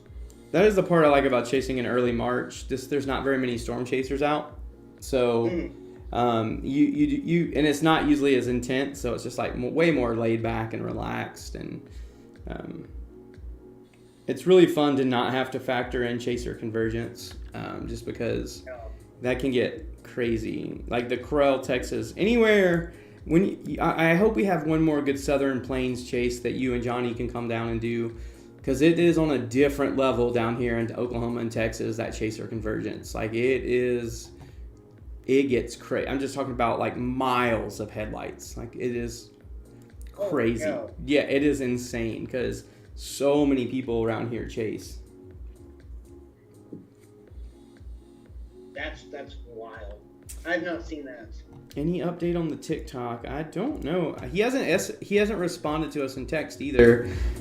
So he might just be in an area where he can't. And honestly, sometimes if he's like me, like if I was trying to mess around with the live stream and it was messing with my chase, eventually I would just be like, all right, screw this. I just want to like chase, because like sometimes doing like having to deal with the stream and stuff can kind of take the fun out of it. And there's a certain point where it hinders your chase, and it's just... Yeah, and I wouldn't blame him for one bit, because there's been several times where I've done that, where I was just like, you know what? I keep disconnecting, you know what? Screw this. Whole town of Cincinnati is under a severe warning. It's a big that's a big old severe box. Seas. Got some nice little storms there. What state? Ohio. Oh, yeah. Let's see. Let's go to Ohio. And I'm going to read that. It is for hazard 60 mile per hour wind gust. Doesn't really look like it has a crazy hail threat with it. Maybe a little bit of hail in there. But Yes. Let's see. Let's look at those wind speeds.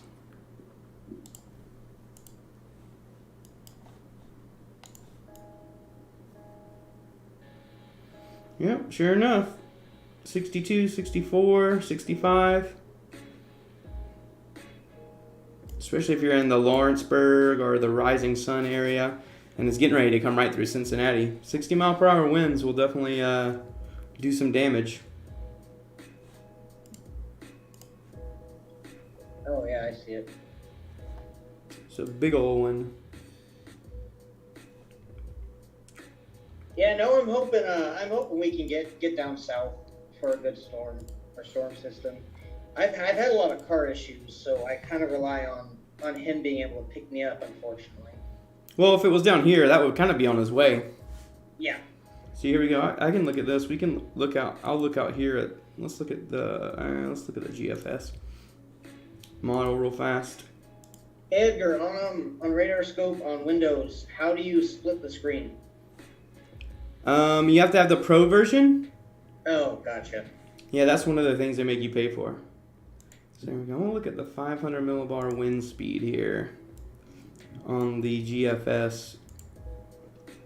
Let's look and see what we got here. This is Sunday. There's a nice, like, this is where I'm eyeballing this right here. I don't know if you're looking at my stream right now. I have the GFS up. This is the 500 millibar wind speed. Just kind of looking at systems coming through. We've got a nice little trough dipping down here on Wednesday. I mean, it's kind of far out, so hard to tell if that's actually what's going to happen, but ooh, that thing digs down deep. Oh, nice. Yeah, I mean, it's probably definitely, and then there's another trough right behind it. That one doesn't extend quite as far, but that looks like that might be a good eastern Colorado chase. That's my favorite place to chase, by the way. Eastern Colorado. I never chased there, but that was actually I had always wanted to storm chase, but there was one day I drove home, and I drove home to Oregon, 'cause that's where I'm from, and I was driving back, and I got caught in this crazy supercell in eastern Colorado, and I just had a blast. I just kind of like decided to chase it on a whim, and that's where that was like the moment where I'm like, man, I live in the Midwest now. I can do this. Yep. It was a cool storm. Yeah, showing some. It's really far out. Definitely showing some active patterns up in Kansas and Nebraska and up your way in the first week of June. It's fantastic. I haven't been relying. I haven't been really relying on the SPC too much. So those Nebraska storms last week, they were predicted like 7 days out. And so I was like, whoa, I'm super excited for that. And it ended up being just a marginal risk. Yep. Yeah, I would never want to, like, those people at the SBC take a lot of flack, and I would never want to be them, honestly. Because, like, they're literally damned if they do, damned if they don't situation most times. Like, and it's so hard, I mean, to predict weather, like, more than, like, 2 to 3 days out. Like, like it's really hard. And they, you know, and they have to do, like, those 7 days worth of outlooks. I do not envy them, not even in the least bit. It's incredibly, anything over 3 days out just becomes so messy. Yep. Oh, cool, Judy. That's awesome.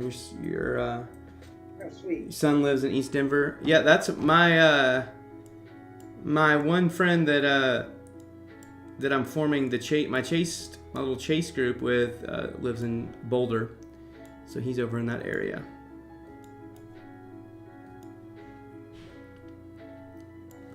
So you got some storms in southern Minnesota now. What time is it? Almost 8 o'clock. Holy cow, it's 8 already? Man. Are you in Central or you're Central time? Yeah, I'm central. Yeah. Let's see here.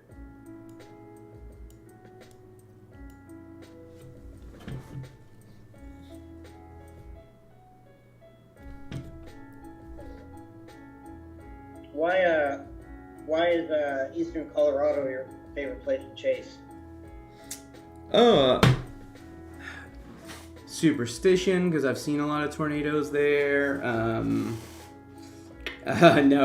Also, so Eastern Colorado is just super flat with absolutely nothing. It's like a high desert. You know, there's just nothing there. And, like, you can see, and it's like, in the southern part, southeastern, it's really, really flat. And it gets a little bit into, like, some small canyons and stuff the more northern part you go, but it's still really pretty cool. There's a lot of farm roads that are really easy to get on. The only downside is the cell signal really does stink.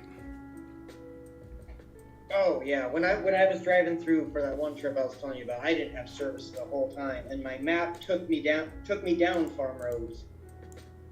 So it took me hours to get through the state. So I'm driving down farm gravel roads. Yep. For hours at a time, but I couldn't reload it because I had no service. Yep. The cell phone booster is the best. I try to tell. I would buy that before I bought any other gear as a storm chaser. I wish I bought it for the first time this year, and I had been putting it off for literally like 5 years, and I am like, it's the one thing that I am like, I should have gotten this so long ago. And if you go look, I mean, people. The one thing I'll say about my streams is I definitely have some of the better quality streams, just as far as like the quality that they come out through on video because of that. How much are so The one that I got, it's like the best one you can get for your car. It's like $500. So it's not like crazy. It's not cheap, but not crazy expensive. Yeah. I mean, the downside is I always worry about like having to, you know, like if hail hits the antenna, it's gonna totally. I have a little cover for it if I get in hail. Hold on 1 second. My neighbor needs to borrow a drill. Yeah, that would be a great investment, actually.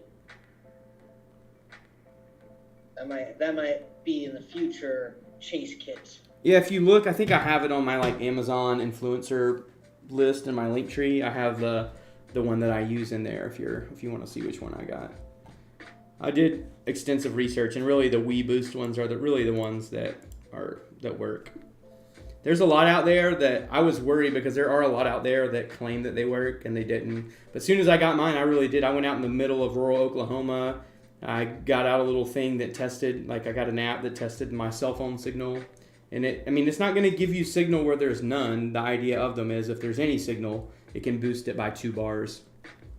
Oh, wow. Yeah. That's actually pretty impressive. Yeah.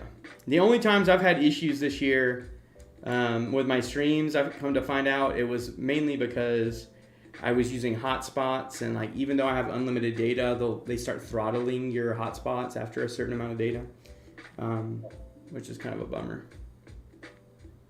What do you mean they could start throttling your? So they basically are like, you still get data, but they'll like change it to like dial-up speeds. Oh.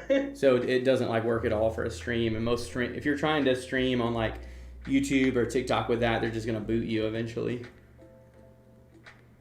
Okay, that makes sense. This is my first year, kind of like yourself. This is my first year trying to convert it to social media and doing streams and stuff like that. So I'm still learning a lot about that. I've been pretty analog up to this point, just kind of me and my radar. You know? Yep, that was me up until last year. Yeah. So this year's been a lot different, trying to integrate social media into it. Stick with it though, man. It'll pay off. I've been doing this for 9 years and tried to find ways to make, not even like to make money at it, but just to have it pay for itself. And if you just keep slow and steady at it, and it definitely helps with that. Especially like having good subscribers and good followers, and just doing it consistently really helps. By the way, everyone, you should make sure you comment in the chat so everyone knows.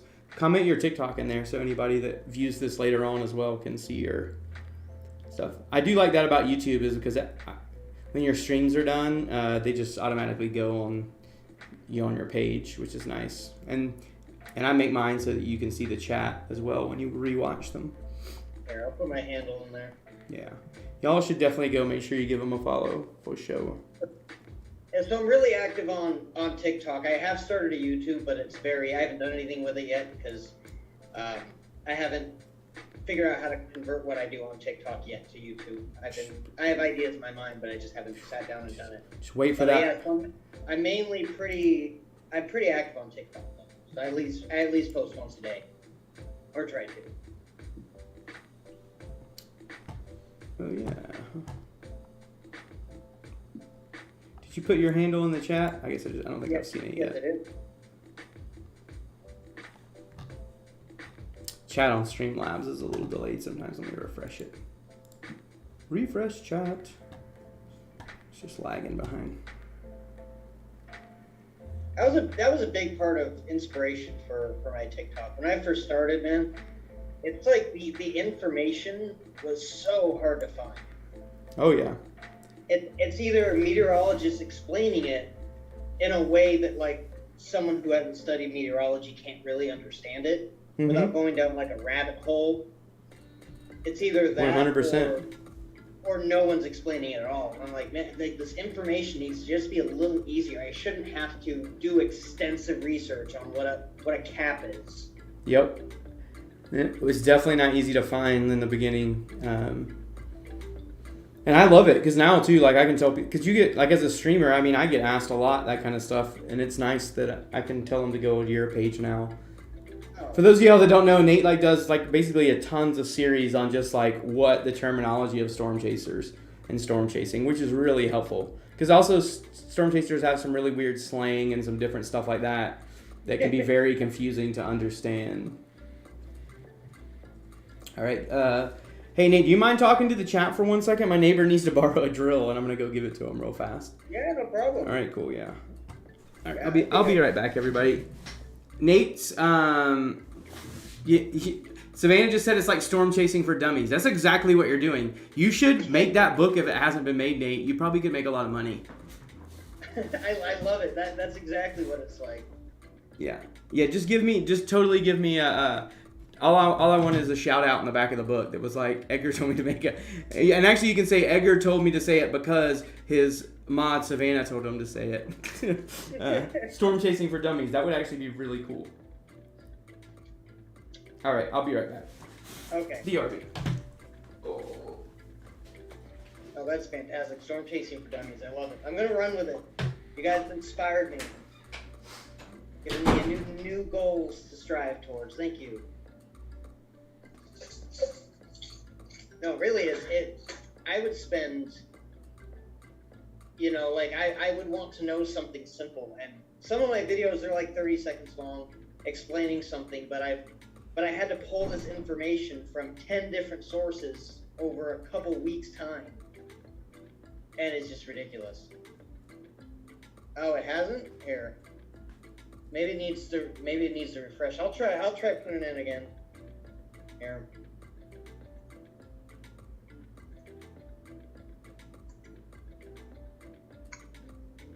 let's see. It's pretty simple. It's Nate Teaches Chasing on TikTok.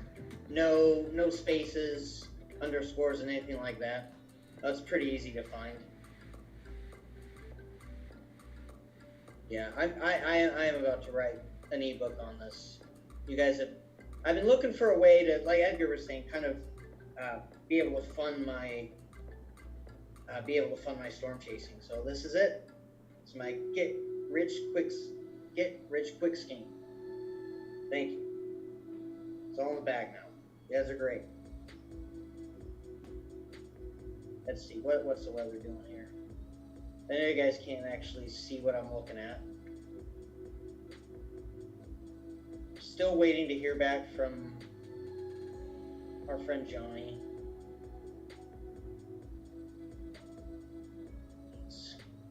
He's out of commission apparently. I just got a follower right when I posted, when I said that. Did one of you follow me? I will be on YouTube soon. Like I said, like I have these like 30-second blips, like these little tiny videos about I have not. Oh, thank you for the subscribe, Savannah. I appreciate it. I have these little blips on TikTok, and I've kind of settled into how TikToks are made, and now I'm link in description. Where's the description?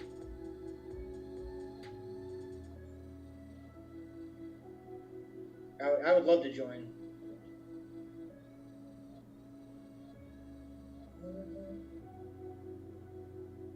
What I was gonna say is that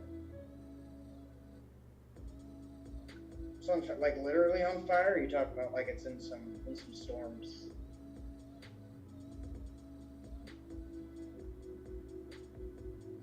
No, but yeah, I'll make YouTube.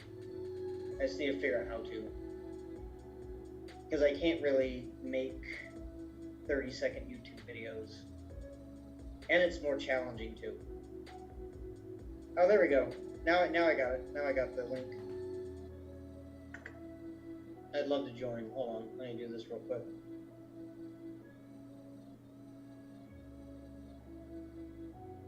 Yeah, absolutely. It's been surprising. Like I mentioned earlier, it's been a really positive experience. Let's see. I'm getting onto the Discord. Oh, I don't need to create an account. Hold on. Oh, yeah. Yeah, be safe, Bella. I grew up in Oregon, and we get a lot of forest fires, too. So I get what that's like. Last year, my parents almost had to evacuate because they had a fire right on their doorstep. Like, it's scary stuff. Okay, hold on. I am signing into the Discord right now. Discord server. Takes all my concentration, apparently.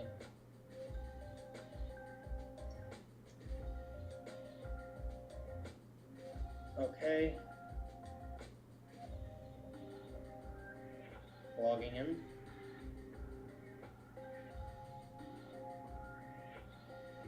Yeah, seriously, be safe. That's some scary stuff. When you grow up in like Oregon and California, like how in the Midwest we deal with tornadoes and flooding. I deal with flooding because I'm right on the Mississippi. But you kind of learn, like every year you have like a fire season where things just catch on fire constantly, and it's devastating. It's really sad, actually. You'll drive through some forests, and there we go, on the Discord. Sweet.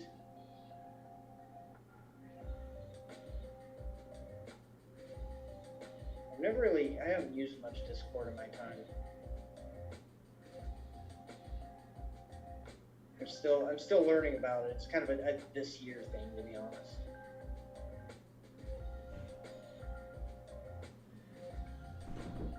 Okay. 1 second.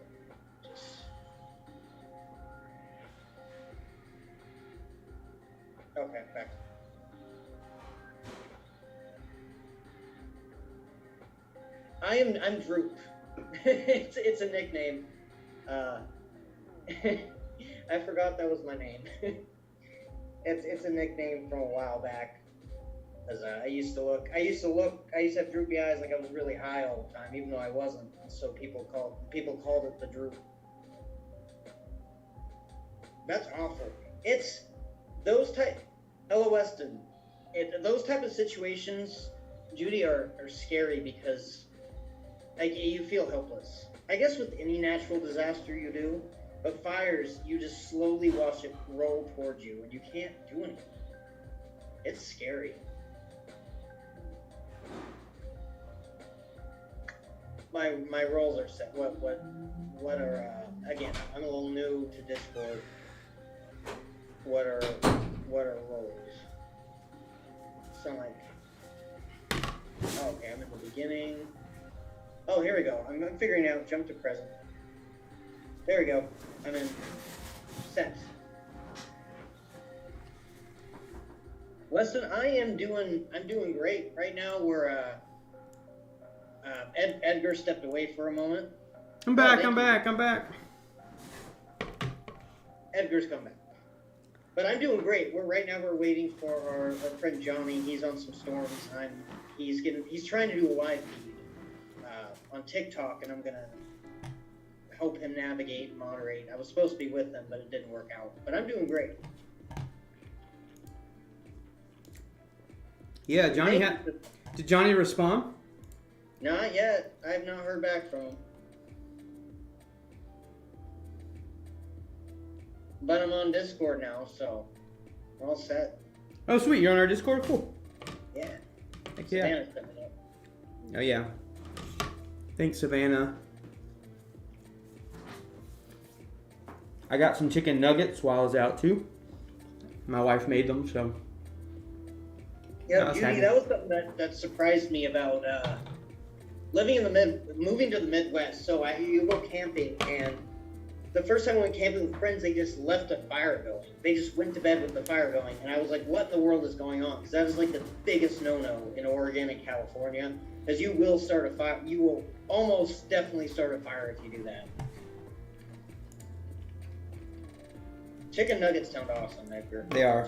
Sorry, I turned my camera off so y'all didn't have to watch me eat. You just have to hear me eat. That's the show, though.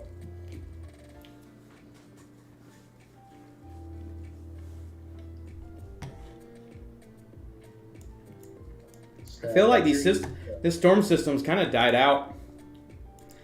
Yeah. Nothing in it anywhere really is looking incredibly crazy.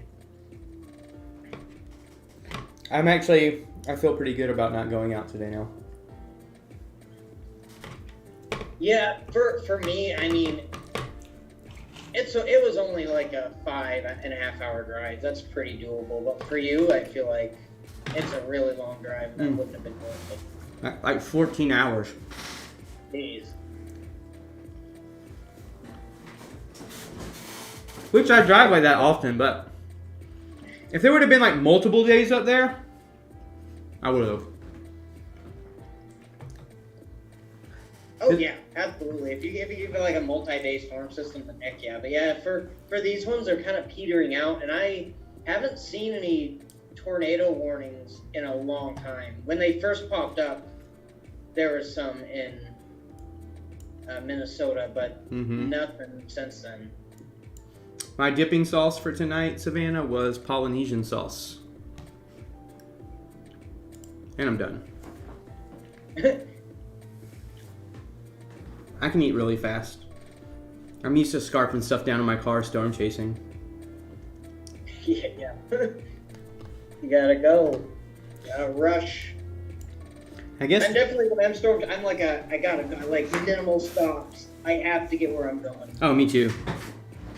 Like, it's definitely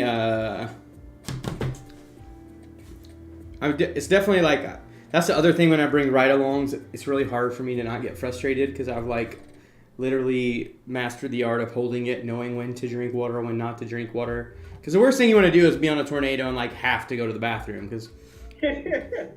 But that sometimes frustrates me with ride-alongs just because like they will like be wanting to have to stop so much. And I always try to tell people that don't storm chase that come with me, I'm like, y'all don't understand. Sometimes like literally a half a minute or a minute literally decides if you're going to see a tornado or not. Like timing is crazy sometimes. So.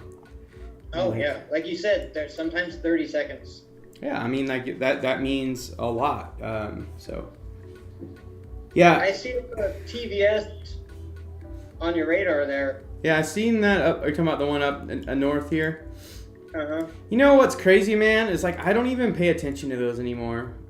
I don't know why. I don't know either. Because like sometimes they mean something, but sometimes you're like. I've seen them on I've seen them on storms, and I won't be at the storms, but I'll look through the radar because I'm always looking to learn things. And I'm like, I don't see anything. There's no actual tornado here. I don't know why this is even here. I mean, because it's definitely, all those things are done by like radars, like they're like built into the code or whatever. But I mean, you can see there's a little bit there, but like I don't like there's some strong winds in there, but as far as like a rotating area, it's not a lot. I do pay attention to I do have the Pro on my phone, and I do pay attention to the Mezzo warm storm zone for sure. Yeah, the Mezzo, that helps. That gives you a good indication, especially early on in a chase. When you're trying to decide which cell you're going to go on, stuff like that. One of my low-key favorites whenever I'm waiting for storms to initiate is echo tops. I'll show you guys what that looks like real fast. I don't know how often you use those, Nate. But they're fantastic when cells are just building, like down here. Like I love it because it's basically just showing the max height of your storm. And so, it lets you know, like, all right, which storms this is one of the first indications on radar I can usually see of breaking through the cap if I can't visually look at it. But I really like those. Oh, that is... So like right there, this is at 34,000 feet, 32,000 feet. So you can actually go through here and look with the little observation tool. You can see on this part of the storm, 13,000 feet, 25,000 feet. Now there's some other things that can factor in depending on how far you are from the radar, the tilt of the radar that you're looking at. But in general, those can be pretty useful early on, at least as far as like trying to figure out. Let's go look down here at where storms are. When you're the early on stages is really when I only use this. Just gives you an indication on which storms. Like right here, I was looking for a different color. There's some orange. 50,000 feet tops there. It's crazy. 50,000 feet. You're talking about you're talking about echo tops on like the classic. Yep. I just go down to or you can do the echo tops there or derived. I use the enhanced. I liked any of the enhanced ones just because the colors are a little bit more pretty. But they are, yeah. Yeah, or you can just look at the normal echo tops. It's just more blocky. Yeah. I like the enhanced. Yeah, that is. I haven't really used that. That actually would be a really useful tool. Like you said early on, figure out which storms are breaking the cap, which storms have a lot of energy. Yeah, because sometimes you can look at like 3 cells and maybe on reflectivity they look identical. So you'll see like 3 different storms and they'll look identical on reflectivity. But then you check them out, like let's say, on echo tops, you're like, oh wow, one of those is like definitely the dominant storm. Like, just another little tool in the toolbox. Always try to tell everyone, like radar things, models, all those are just tools in your toolbox. They're never the end all be all of whatever you do. They're just another little tool that you have to make a decision with. I had someone ask me on my live the other day, like, what is the main thing I'm looking for when I'm forecasting for tornadoes? And I'm like, oh boy. Yeah, that's like such a complex question. It is. And honestly, if you had a whole group of meteorologists in the rooms, you could get them to argue about that. Like legitimately, you could. Like, I mean, they're definitely like that. Those are hard questions. Yeah, early on, like usually my workflow is when I first get out on, when I'm getting to a target area, if I'm there early enough, when I like to be, which is before any storms have formed. I'm basically not looking at any radar initially. All I have is visible satellite up. And I've definitely learned, Andrew, my chasing buddy in Denver, has definitely helped me so much with understanding what I'm looking at on visual radar and what it means is happening in the atmosphere, which is super cool. Like, without looking at any soundings or anything like that, you can tell like capped areas based on what the clouds look like from a visible satellite. You can tell where the CU fields are starting to form. You can tell which ones are mixing, which ones are interacting with a boundary, all just from looking at the visible satellite. And I've really only started using that more the last 2 years, and it has been a huge help at that same, using that in Echo Tops in the beginning is such a valuable tool. Oh, yeah. Absolutely. I love looking at satellite stuff. I am looking at those storms near where Johnny is, and I mean, I'm looking on my phone instead of on, I'm looking at the pro version. I mean, it doesn't look, it's got a nice, let's see. You're talking about these ones right here by above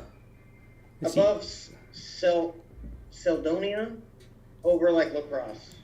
Yeah. Yes, nice hail core mesocyclone. Doesn't look crazy, but there's all kinds of isolated storms behind it. I wonder if that's where he's gonna head. See if those do anything. Have you heard from him? No, not at all. Hopefully he didn't get sucked up by the wind. Yeah. That is the goal. That is the hope. I mean, if you gotta go, that's the way most of us would. Weston, see you later. Sorry, I just saw that. My bad, buddy. Happy birthday, man. I hope you had an awesome one. Glad that you spent some of that time with us on stream. Whose birthday? Weston, it's your birthday? Yeah, it's Weston's birthday. Oh, happy birthday. Oh, never mind. I was talking about these storms, but for whatever reason, my radar is not getting data, and so it's like over an hour old. Oh, I hate when that happens. That's happened to me so many times. I've made it such a habit to always look at the time on there now, because I've been fooled so many times. Yeah. I was like, oh man, yeah, it still looks like it's going strong. No. Yeah, it's just a couple little severe storms still, but nothing crazy. I'll be right back, guys.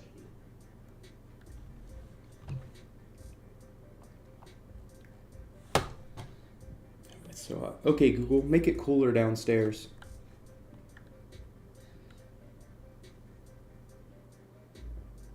Got it. Cooling down downstairs. Thanks, Google. Sorry if anyone else has a Google. I probably just turned your AC down. My bad.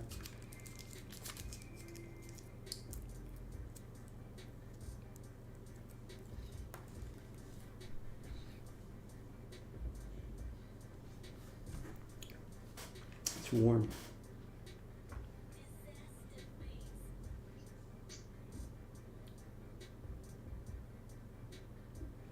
Yo, with TikTok's new update, like, has anyone else experienced, dude, my older videos are starting to get so many views. I'm not upset about that. Normally, like, only my really big videos, like ones that have, like, over 500,000 views or something, will get views constantly.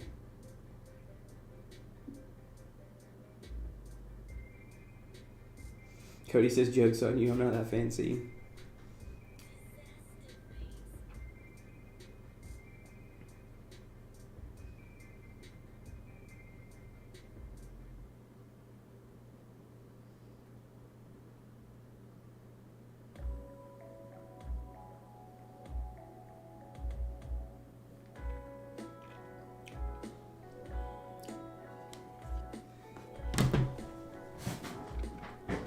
Savannah, are you Google? You kind of are sometimes. You and Cody are my Google. Y'all were my Google earlier when I was trying to figure out how to do this on stream.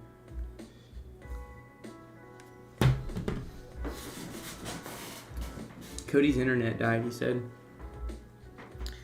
The death of the internet.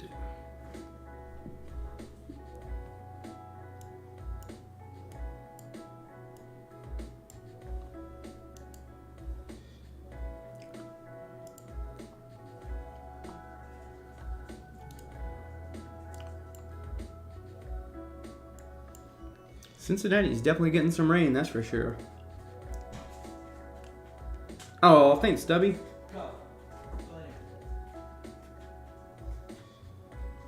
Probably not going to stream for too much longer, honestly, just because everything's kind of dying down at this point. I need more headache medicine.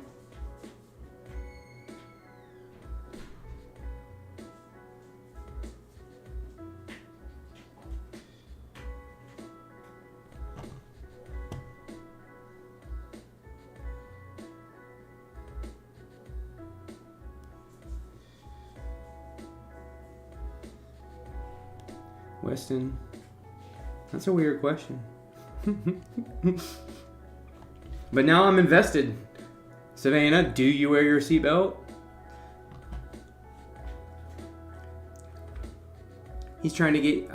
Weston, are you like a cop? Are you trying to get Savannah to admit to a crime on the internet?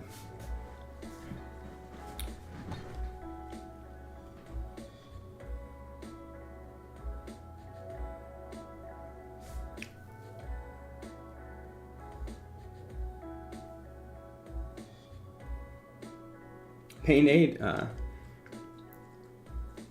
good old ibuprofen usually works.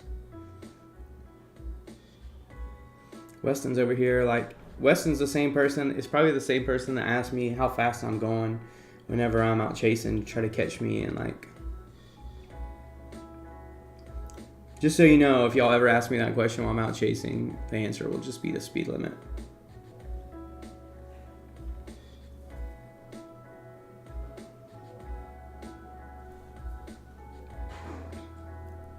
You're the seatbelt cop. Well, hey, listen, I do think they're very important to wear. And God knows my car will not let you go anywhere. Like, the little beeping noise does not do well.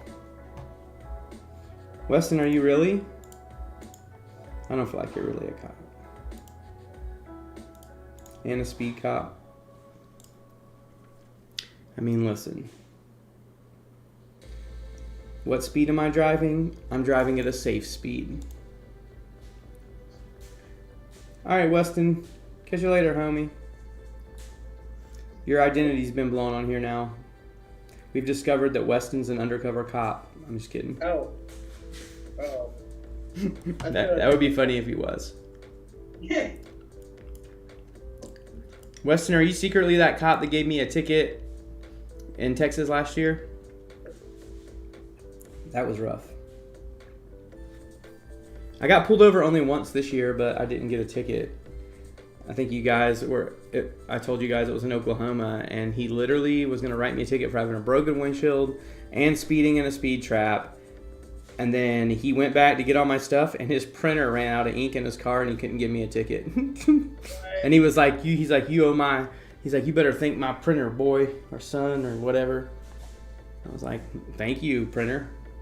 Because it was going to be like a $300 ticket. Just so you know, if you're in Oklahoma, if you have any cracks on your windshield that your windshield wipers touch, it's a ticket. Really? Yeah, it's not the same in every state. Which I think is so dumb, because actually where mine are on my car right now, like, it doesn't even impair any vision. Like, it's just on the side. But my windshield wipers just happen to go all the way to the side. He literally tested it and everything. Tristan says, shout out to the ticket paper not working. Yeah, for real. That was ridiculous. Illinois is pretty bad, too, with their laws. They're really strict about things here. I'd be really careful. I've gotten a fair amount of speeding tickets. I don't intend to get any more. Yep. Last year, the two I got last year were the first ones I had gotten in about 10 years. I'm a pretty conscientious driver most of the time. I know when I can do certain things, and I know when I can't. Oklahoma cops are ruthless. They do not care. They always want to search my vehicle every single time I get pulled over. They're like, oh, a big bearded dude with tattoos and purple beard hair? Definitely gonna search his vehicle. I just tell them no, I don't let them. I mean, I've only one time have they actually searched it. If you say no, they'll like try to convince you to do it, and then I just stand my ground. I'm like, no, you can't. Just keep asking them, am I free to go? Are you detaining me? Am I free to go? I've watched I don't know, have you guys ever gotten into the YouTubes or the TikToks on like those First Amendment auditors, like the people who like audit police, like on video essentially? So they'll go through like checkpoints, they'll do different things. It's so wild. It gets crazy. Yeah, that's Tristan, exactly. What's their reason? That's why they don't get to search my vehicle, because I asked them. And then they always try to pull the, well, if you don't have anything in your car, then what are you worried about? And I'm like, I'm worried about the law, and that's not the way it works.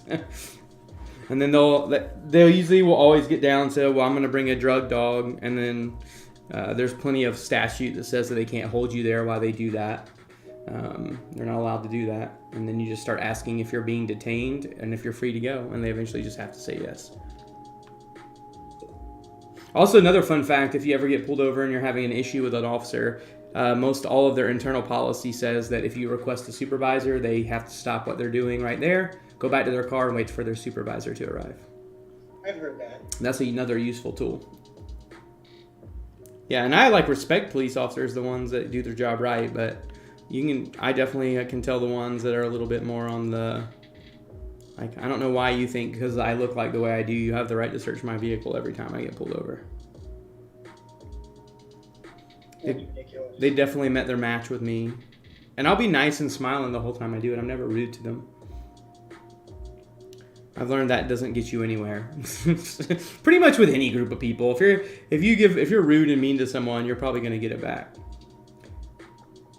And I feel like it just burns them a little bit more if you're being nice about it. Oh yeah. Oh yeah, if you pull me over too in a storm chase, you're like being recorded on like 5 different cameras. Usually, because I have so much, and you're probably also on live stream. So they definitely, once they find that out, they get really uptight. They're like, oh, people are watching. Our state tried to make it illegal for you to film cops, which is hilarious because it's like a First Amendment right. What are they trying to make illegal? Filming cops when you get pulled over. Oh, filming. They try to make that illegal, and you can't. That's right. It's literally, you can't. What did you ask? Sorry. Oh, that's what kind of vehicle do you drive, man? A Subaru Impreza. Okay. Actually, it looks like a little cop car, but gets 40 miles to the gallon, all-wheel drive. Literally, I pulled during snowstorms here in Oklahoma. It's hilarious, dude. I pull pickup trucks out of snow with my car, with my Subaru. Has like I have a tow package on the back. Correct, Judy. That's your First Amendment right. That is crazy. Absolutely right, Stubby. I like your name. Huh? Oh, I said I like Stubby's name. Oh yeah, it's pretty rad. Oh. Yeah, I've noticed that when you be nice to somebody who is being rude or aggressive, it's jarring to them, and sometimes they don't know how to handle it. It confuses them. I used to be a bartender, and one night I just got this really aggressive lady, and she was just pushing my buttons like no other. Like, she was being an absolute jerk, and I was being a jerk back. I was getting really mad, and this went on for a couple hours. So finally, I told her off, and then I thought about it, and I turned around, and I'm like, you know what? Bad start. My name's Nathan, and I shook her hand, and she was so taken aback by that. We ended up being friends later. That's pretty awesome, though. Yeah, she realized she was being a jerk, and next time she came into the bar, she was joking about it. We were really friendly, so it's cool. Being nice to someone can really make a difference. Yeah, Even yeah, exactly. Well, the other thing I always try to remember, I mean, I know sometimes I can be short and snippy. You always got to try to remember that, you never know what somebody was going through earlier that day. You never know what type of day they had. It just pays to be, like I said, I always try to end most of my streams by telling people to be kind or do something kind for someone. And I don't just say that for lip service. I think if our world has any hope whatsoever, everyone's got to start doing that. Um, 100%. Instead of like constantly just trying to figure out what every difference we have is and go at that. It's like, all right, we can start off by just being kind. Like you said, I feel like the whole world kind of has to do what you did with that lady. Like we just need to stop and start over with the whole world and just be like, all right, let me shake your hand. Let's start this all over again. Let's be nice to each other. Honestly, very true. But it's easy to do that on an individual level, but it's hard to get a country to do that. It's not quite as easy. Yeah, Stubby, you got me curious now. Yeah, and Judy's over here. She's going in on you already. I need to know, Stubby, is it a PG-13 reason or is it like a rated R reason? Either way, I'm okay with you saying it in the chat. But I am genuinely curious. Now, why? Uh-oh. Stubby's like, nope. Because I have so many guesses, but honestly, that's like, trying to guess someone's nickname is like, you're probably definitely going to offend them with a wrong guess. Like, 100%. So it's just best not to guess. Yeah, earlier when I joined Discord, I forgot my name on Discord as Droop, which was a nickname I got years ago, and I forgot that was my name. So it's kind of funny. They're like, are you Droop? I'm like, yeah. You're like, yes, I am Droop. All right. Let's hear it, Stubby. Stubby, Stubby, Stubby.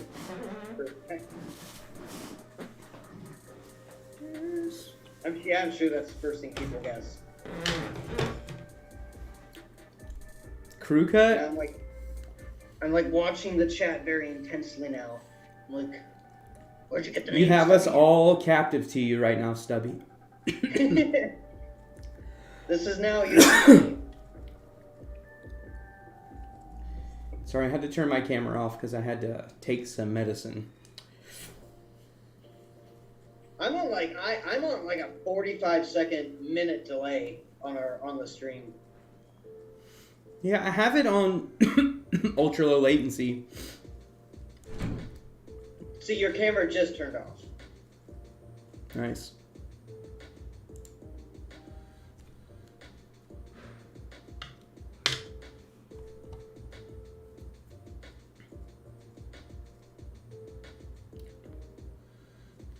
Kept my head shaved bald, then I started letting my hair grow out again. When it was long enough, I put it in a little stubby ponytail.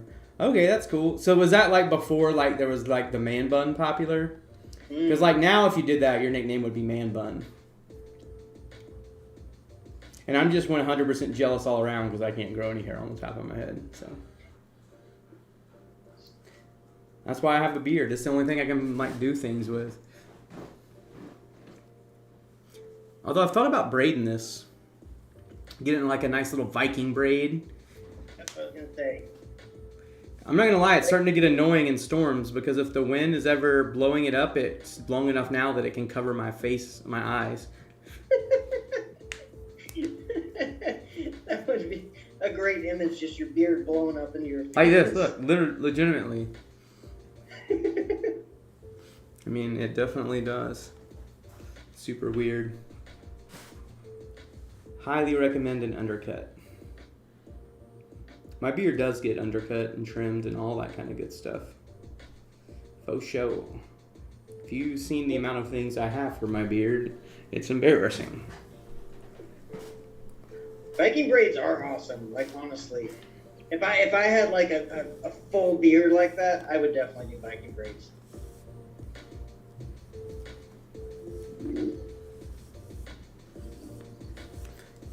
I'm constantly thinning my beard out.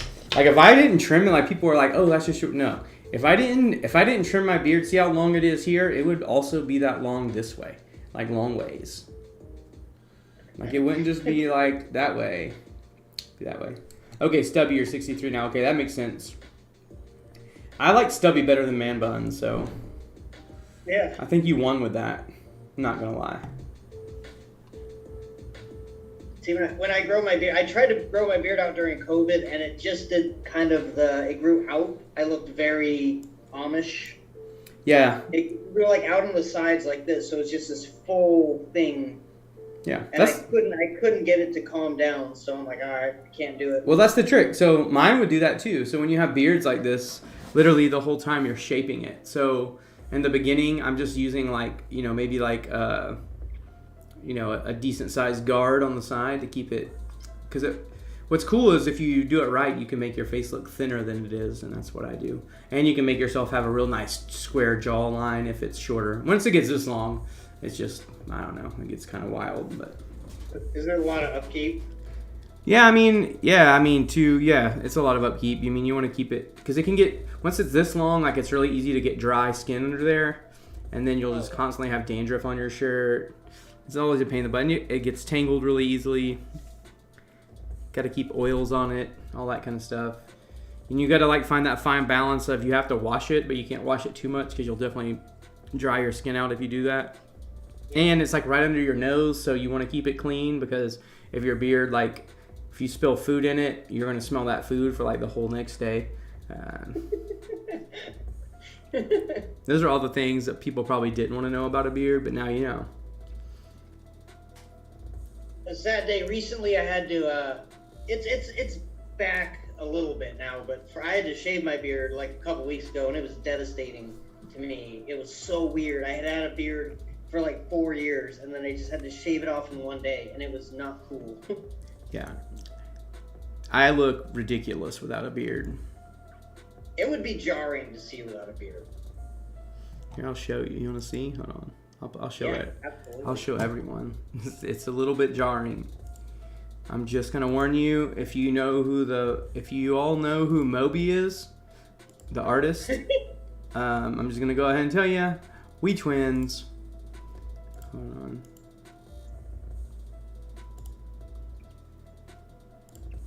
I'll find it. I don't mind myself with a short beard, but with no beard, it freaks me out. Like, my wife and kids don't even like it. Yeah. I did it one time for this. There was this beard shave competition, right? And that's what I did it for. What the heck? Did I go to another page? I felt without my beard, I felt naked. There you go, guys. There you go.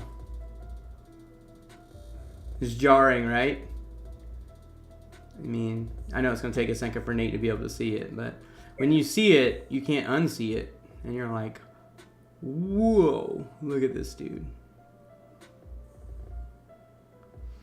It's pretty rough. I feel like I'm like anticipating it, like I was anticipating Stubby's nickname story. You're like,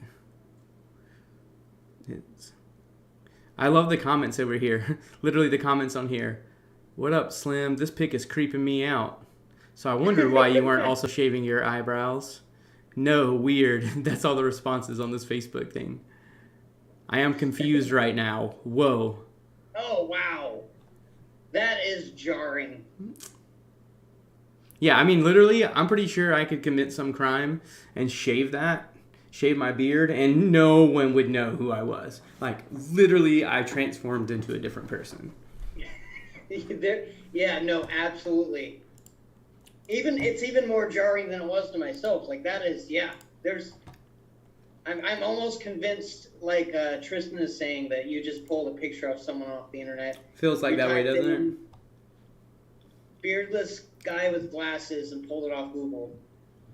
Yeah, I mean, if I look like, this one's like kind of a painting / picture, but this is as well. I know y'all will be delayed in seeing this, but that's just like a shorter version. Holy cow. Yeah, it can. Yeah, it'll be a minute, but. Yeah, like I've looked like several different people in my lifetime. It just happens. But here we go. It was really. I was much thinner here actually. So I was doing CrossFit like 5 days a week. I'll show another one here. Me and my mom. This is when I was skinny and just had like a little bit of gruff. Yeah, I don't like it.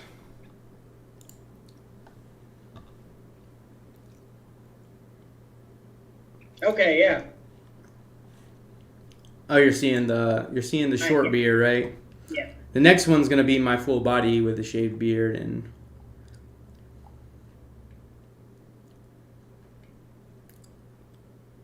So it was most unfortunate when I shaved my beard because I wanted to, you know, obviously I'm like, all right, I want to not be exposed There to we the go. world. But the way TikTok works, I had to keep making videos. So I'm like, man, this sucks. There you go. If you guys don't believe here, I'll show more. This is me and my wife. This is just with a short beard. So the one you're looking at now is me and my mom, and now that one's me and my wife. Yeah. You know. Which one? I'm on a delay. So which one's the one with? So the one I'm looking at right now, you have a purple V-neck on. Blonde woman. That's my mom. Okay. But my mom would be flattered that you would you could mistake her for someone my age. But my mom does look pretty good for her age. My dad's almost 60. It doesn't look a day over 35. It's insane. Yeah. Well, I am color me shocked. It's wild, right? Twisted, I'm with you. You can't convince me. I know, right? It's a little weird, just to be honest, y'all. That's why I keep a beard. My chin's like right here. It's a lot. It looks like these storms aren't doing anything crazy. No, I'm actually thinking about ending the stream here. Yeah, they just kind of all petered out. Yeah, they're not doing a lot. But yeah, I'm glad that you stopped on, dude. It was cool to have you. Absolutely. I need to have you hop on more when I do this, just because it's not like I also think it's a little bit better because I'm actually having conversation with someone. It keeps my ADHD self really involved, So. Oh no, it was a lot of fun. I appreciated being able to come on and being able to meet all you guys in the chat. Yeah. Hopefully, I have more opportunities to continue. Yeah, and also we need to get you down here and chasing with me one time, or if I'm ever chasing up by you. Absolutely. Yeah, so we'll keep in touch. We talk, but thanks again for being on the stream, dude. Yeah, absolutely. Thank you so much. Good meeting you guys. Yep. Peace. All right. See you later, Edgar. See you.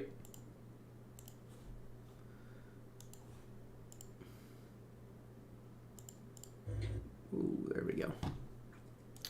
All right, y'all. I think I'm going to head off as well. I am tired. And, but appreciate y'all being on the stream. Super awesome stream. Mod, you did a killer job again. As always. Make sure y'all all go do something nice for someone or kind today, this evening, tomorrow. And I may be out live storm chasing tomorrow. We'll see what the forecast looks like. If there's an Oklahoma chase or northern Texas chase tomorrow, I'll be out chasing live. So hope to see y'all. Peace.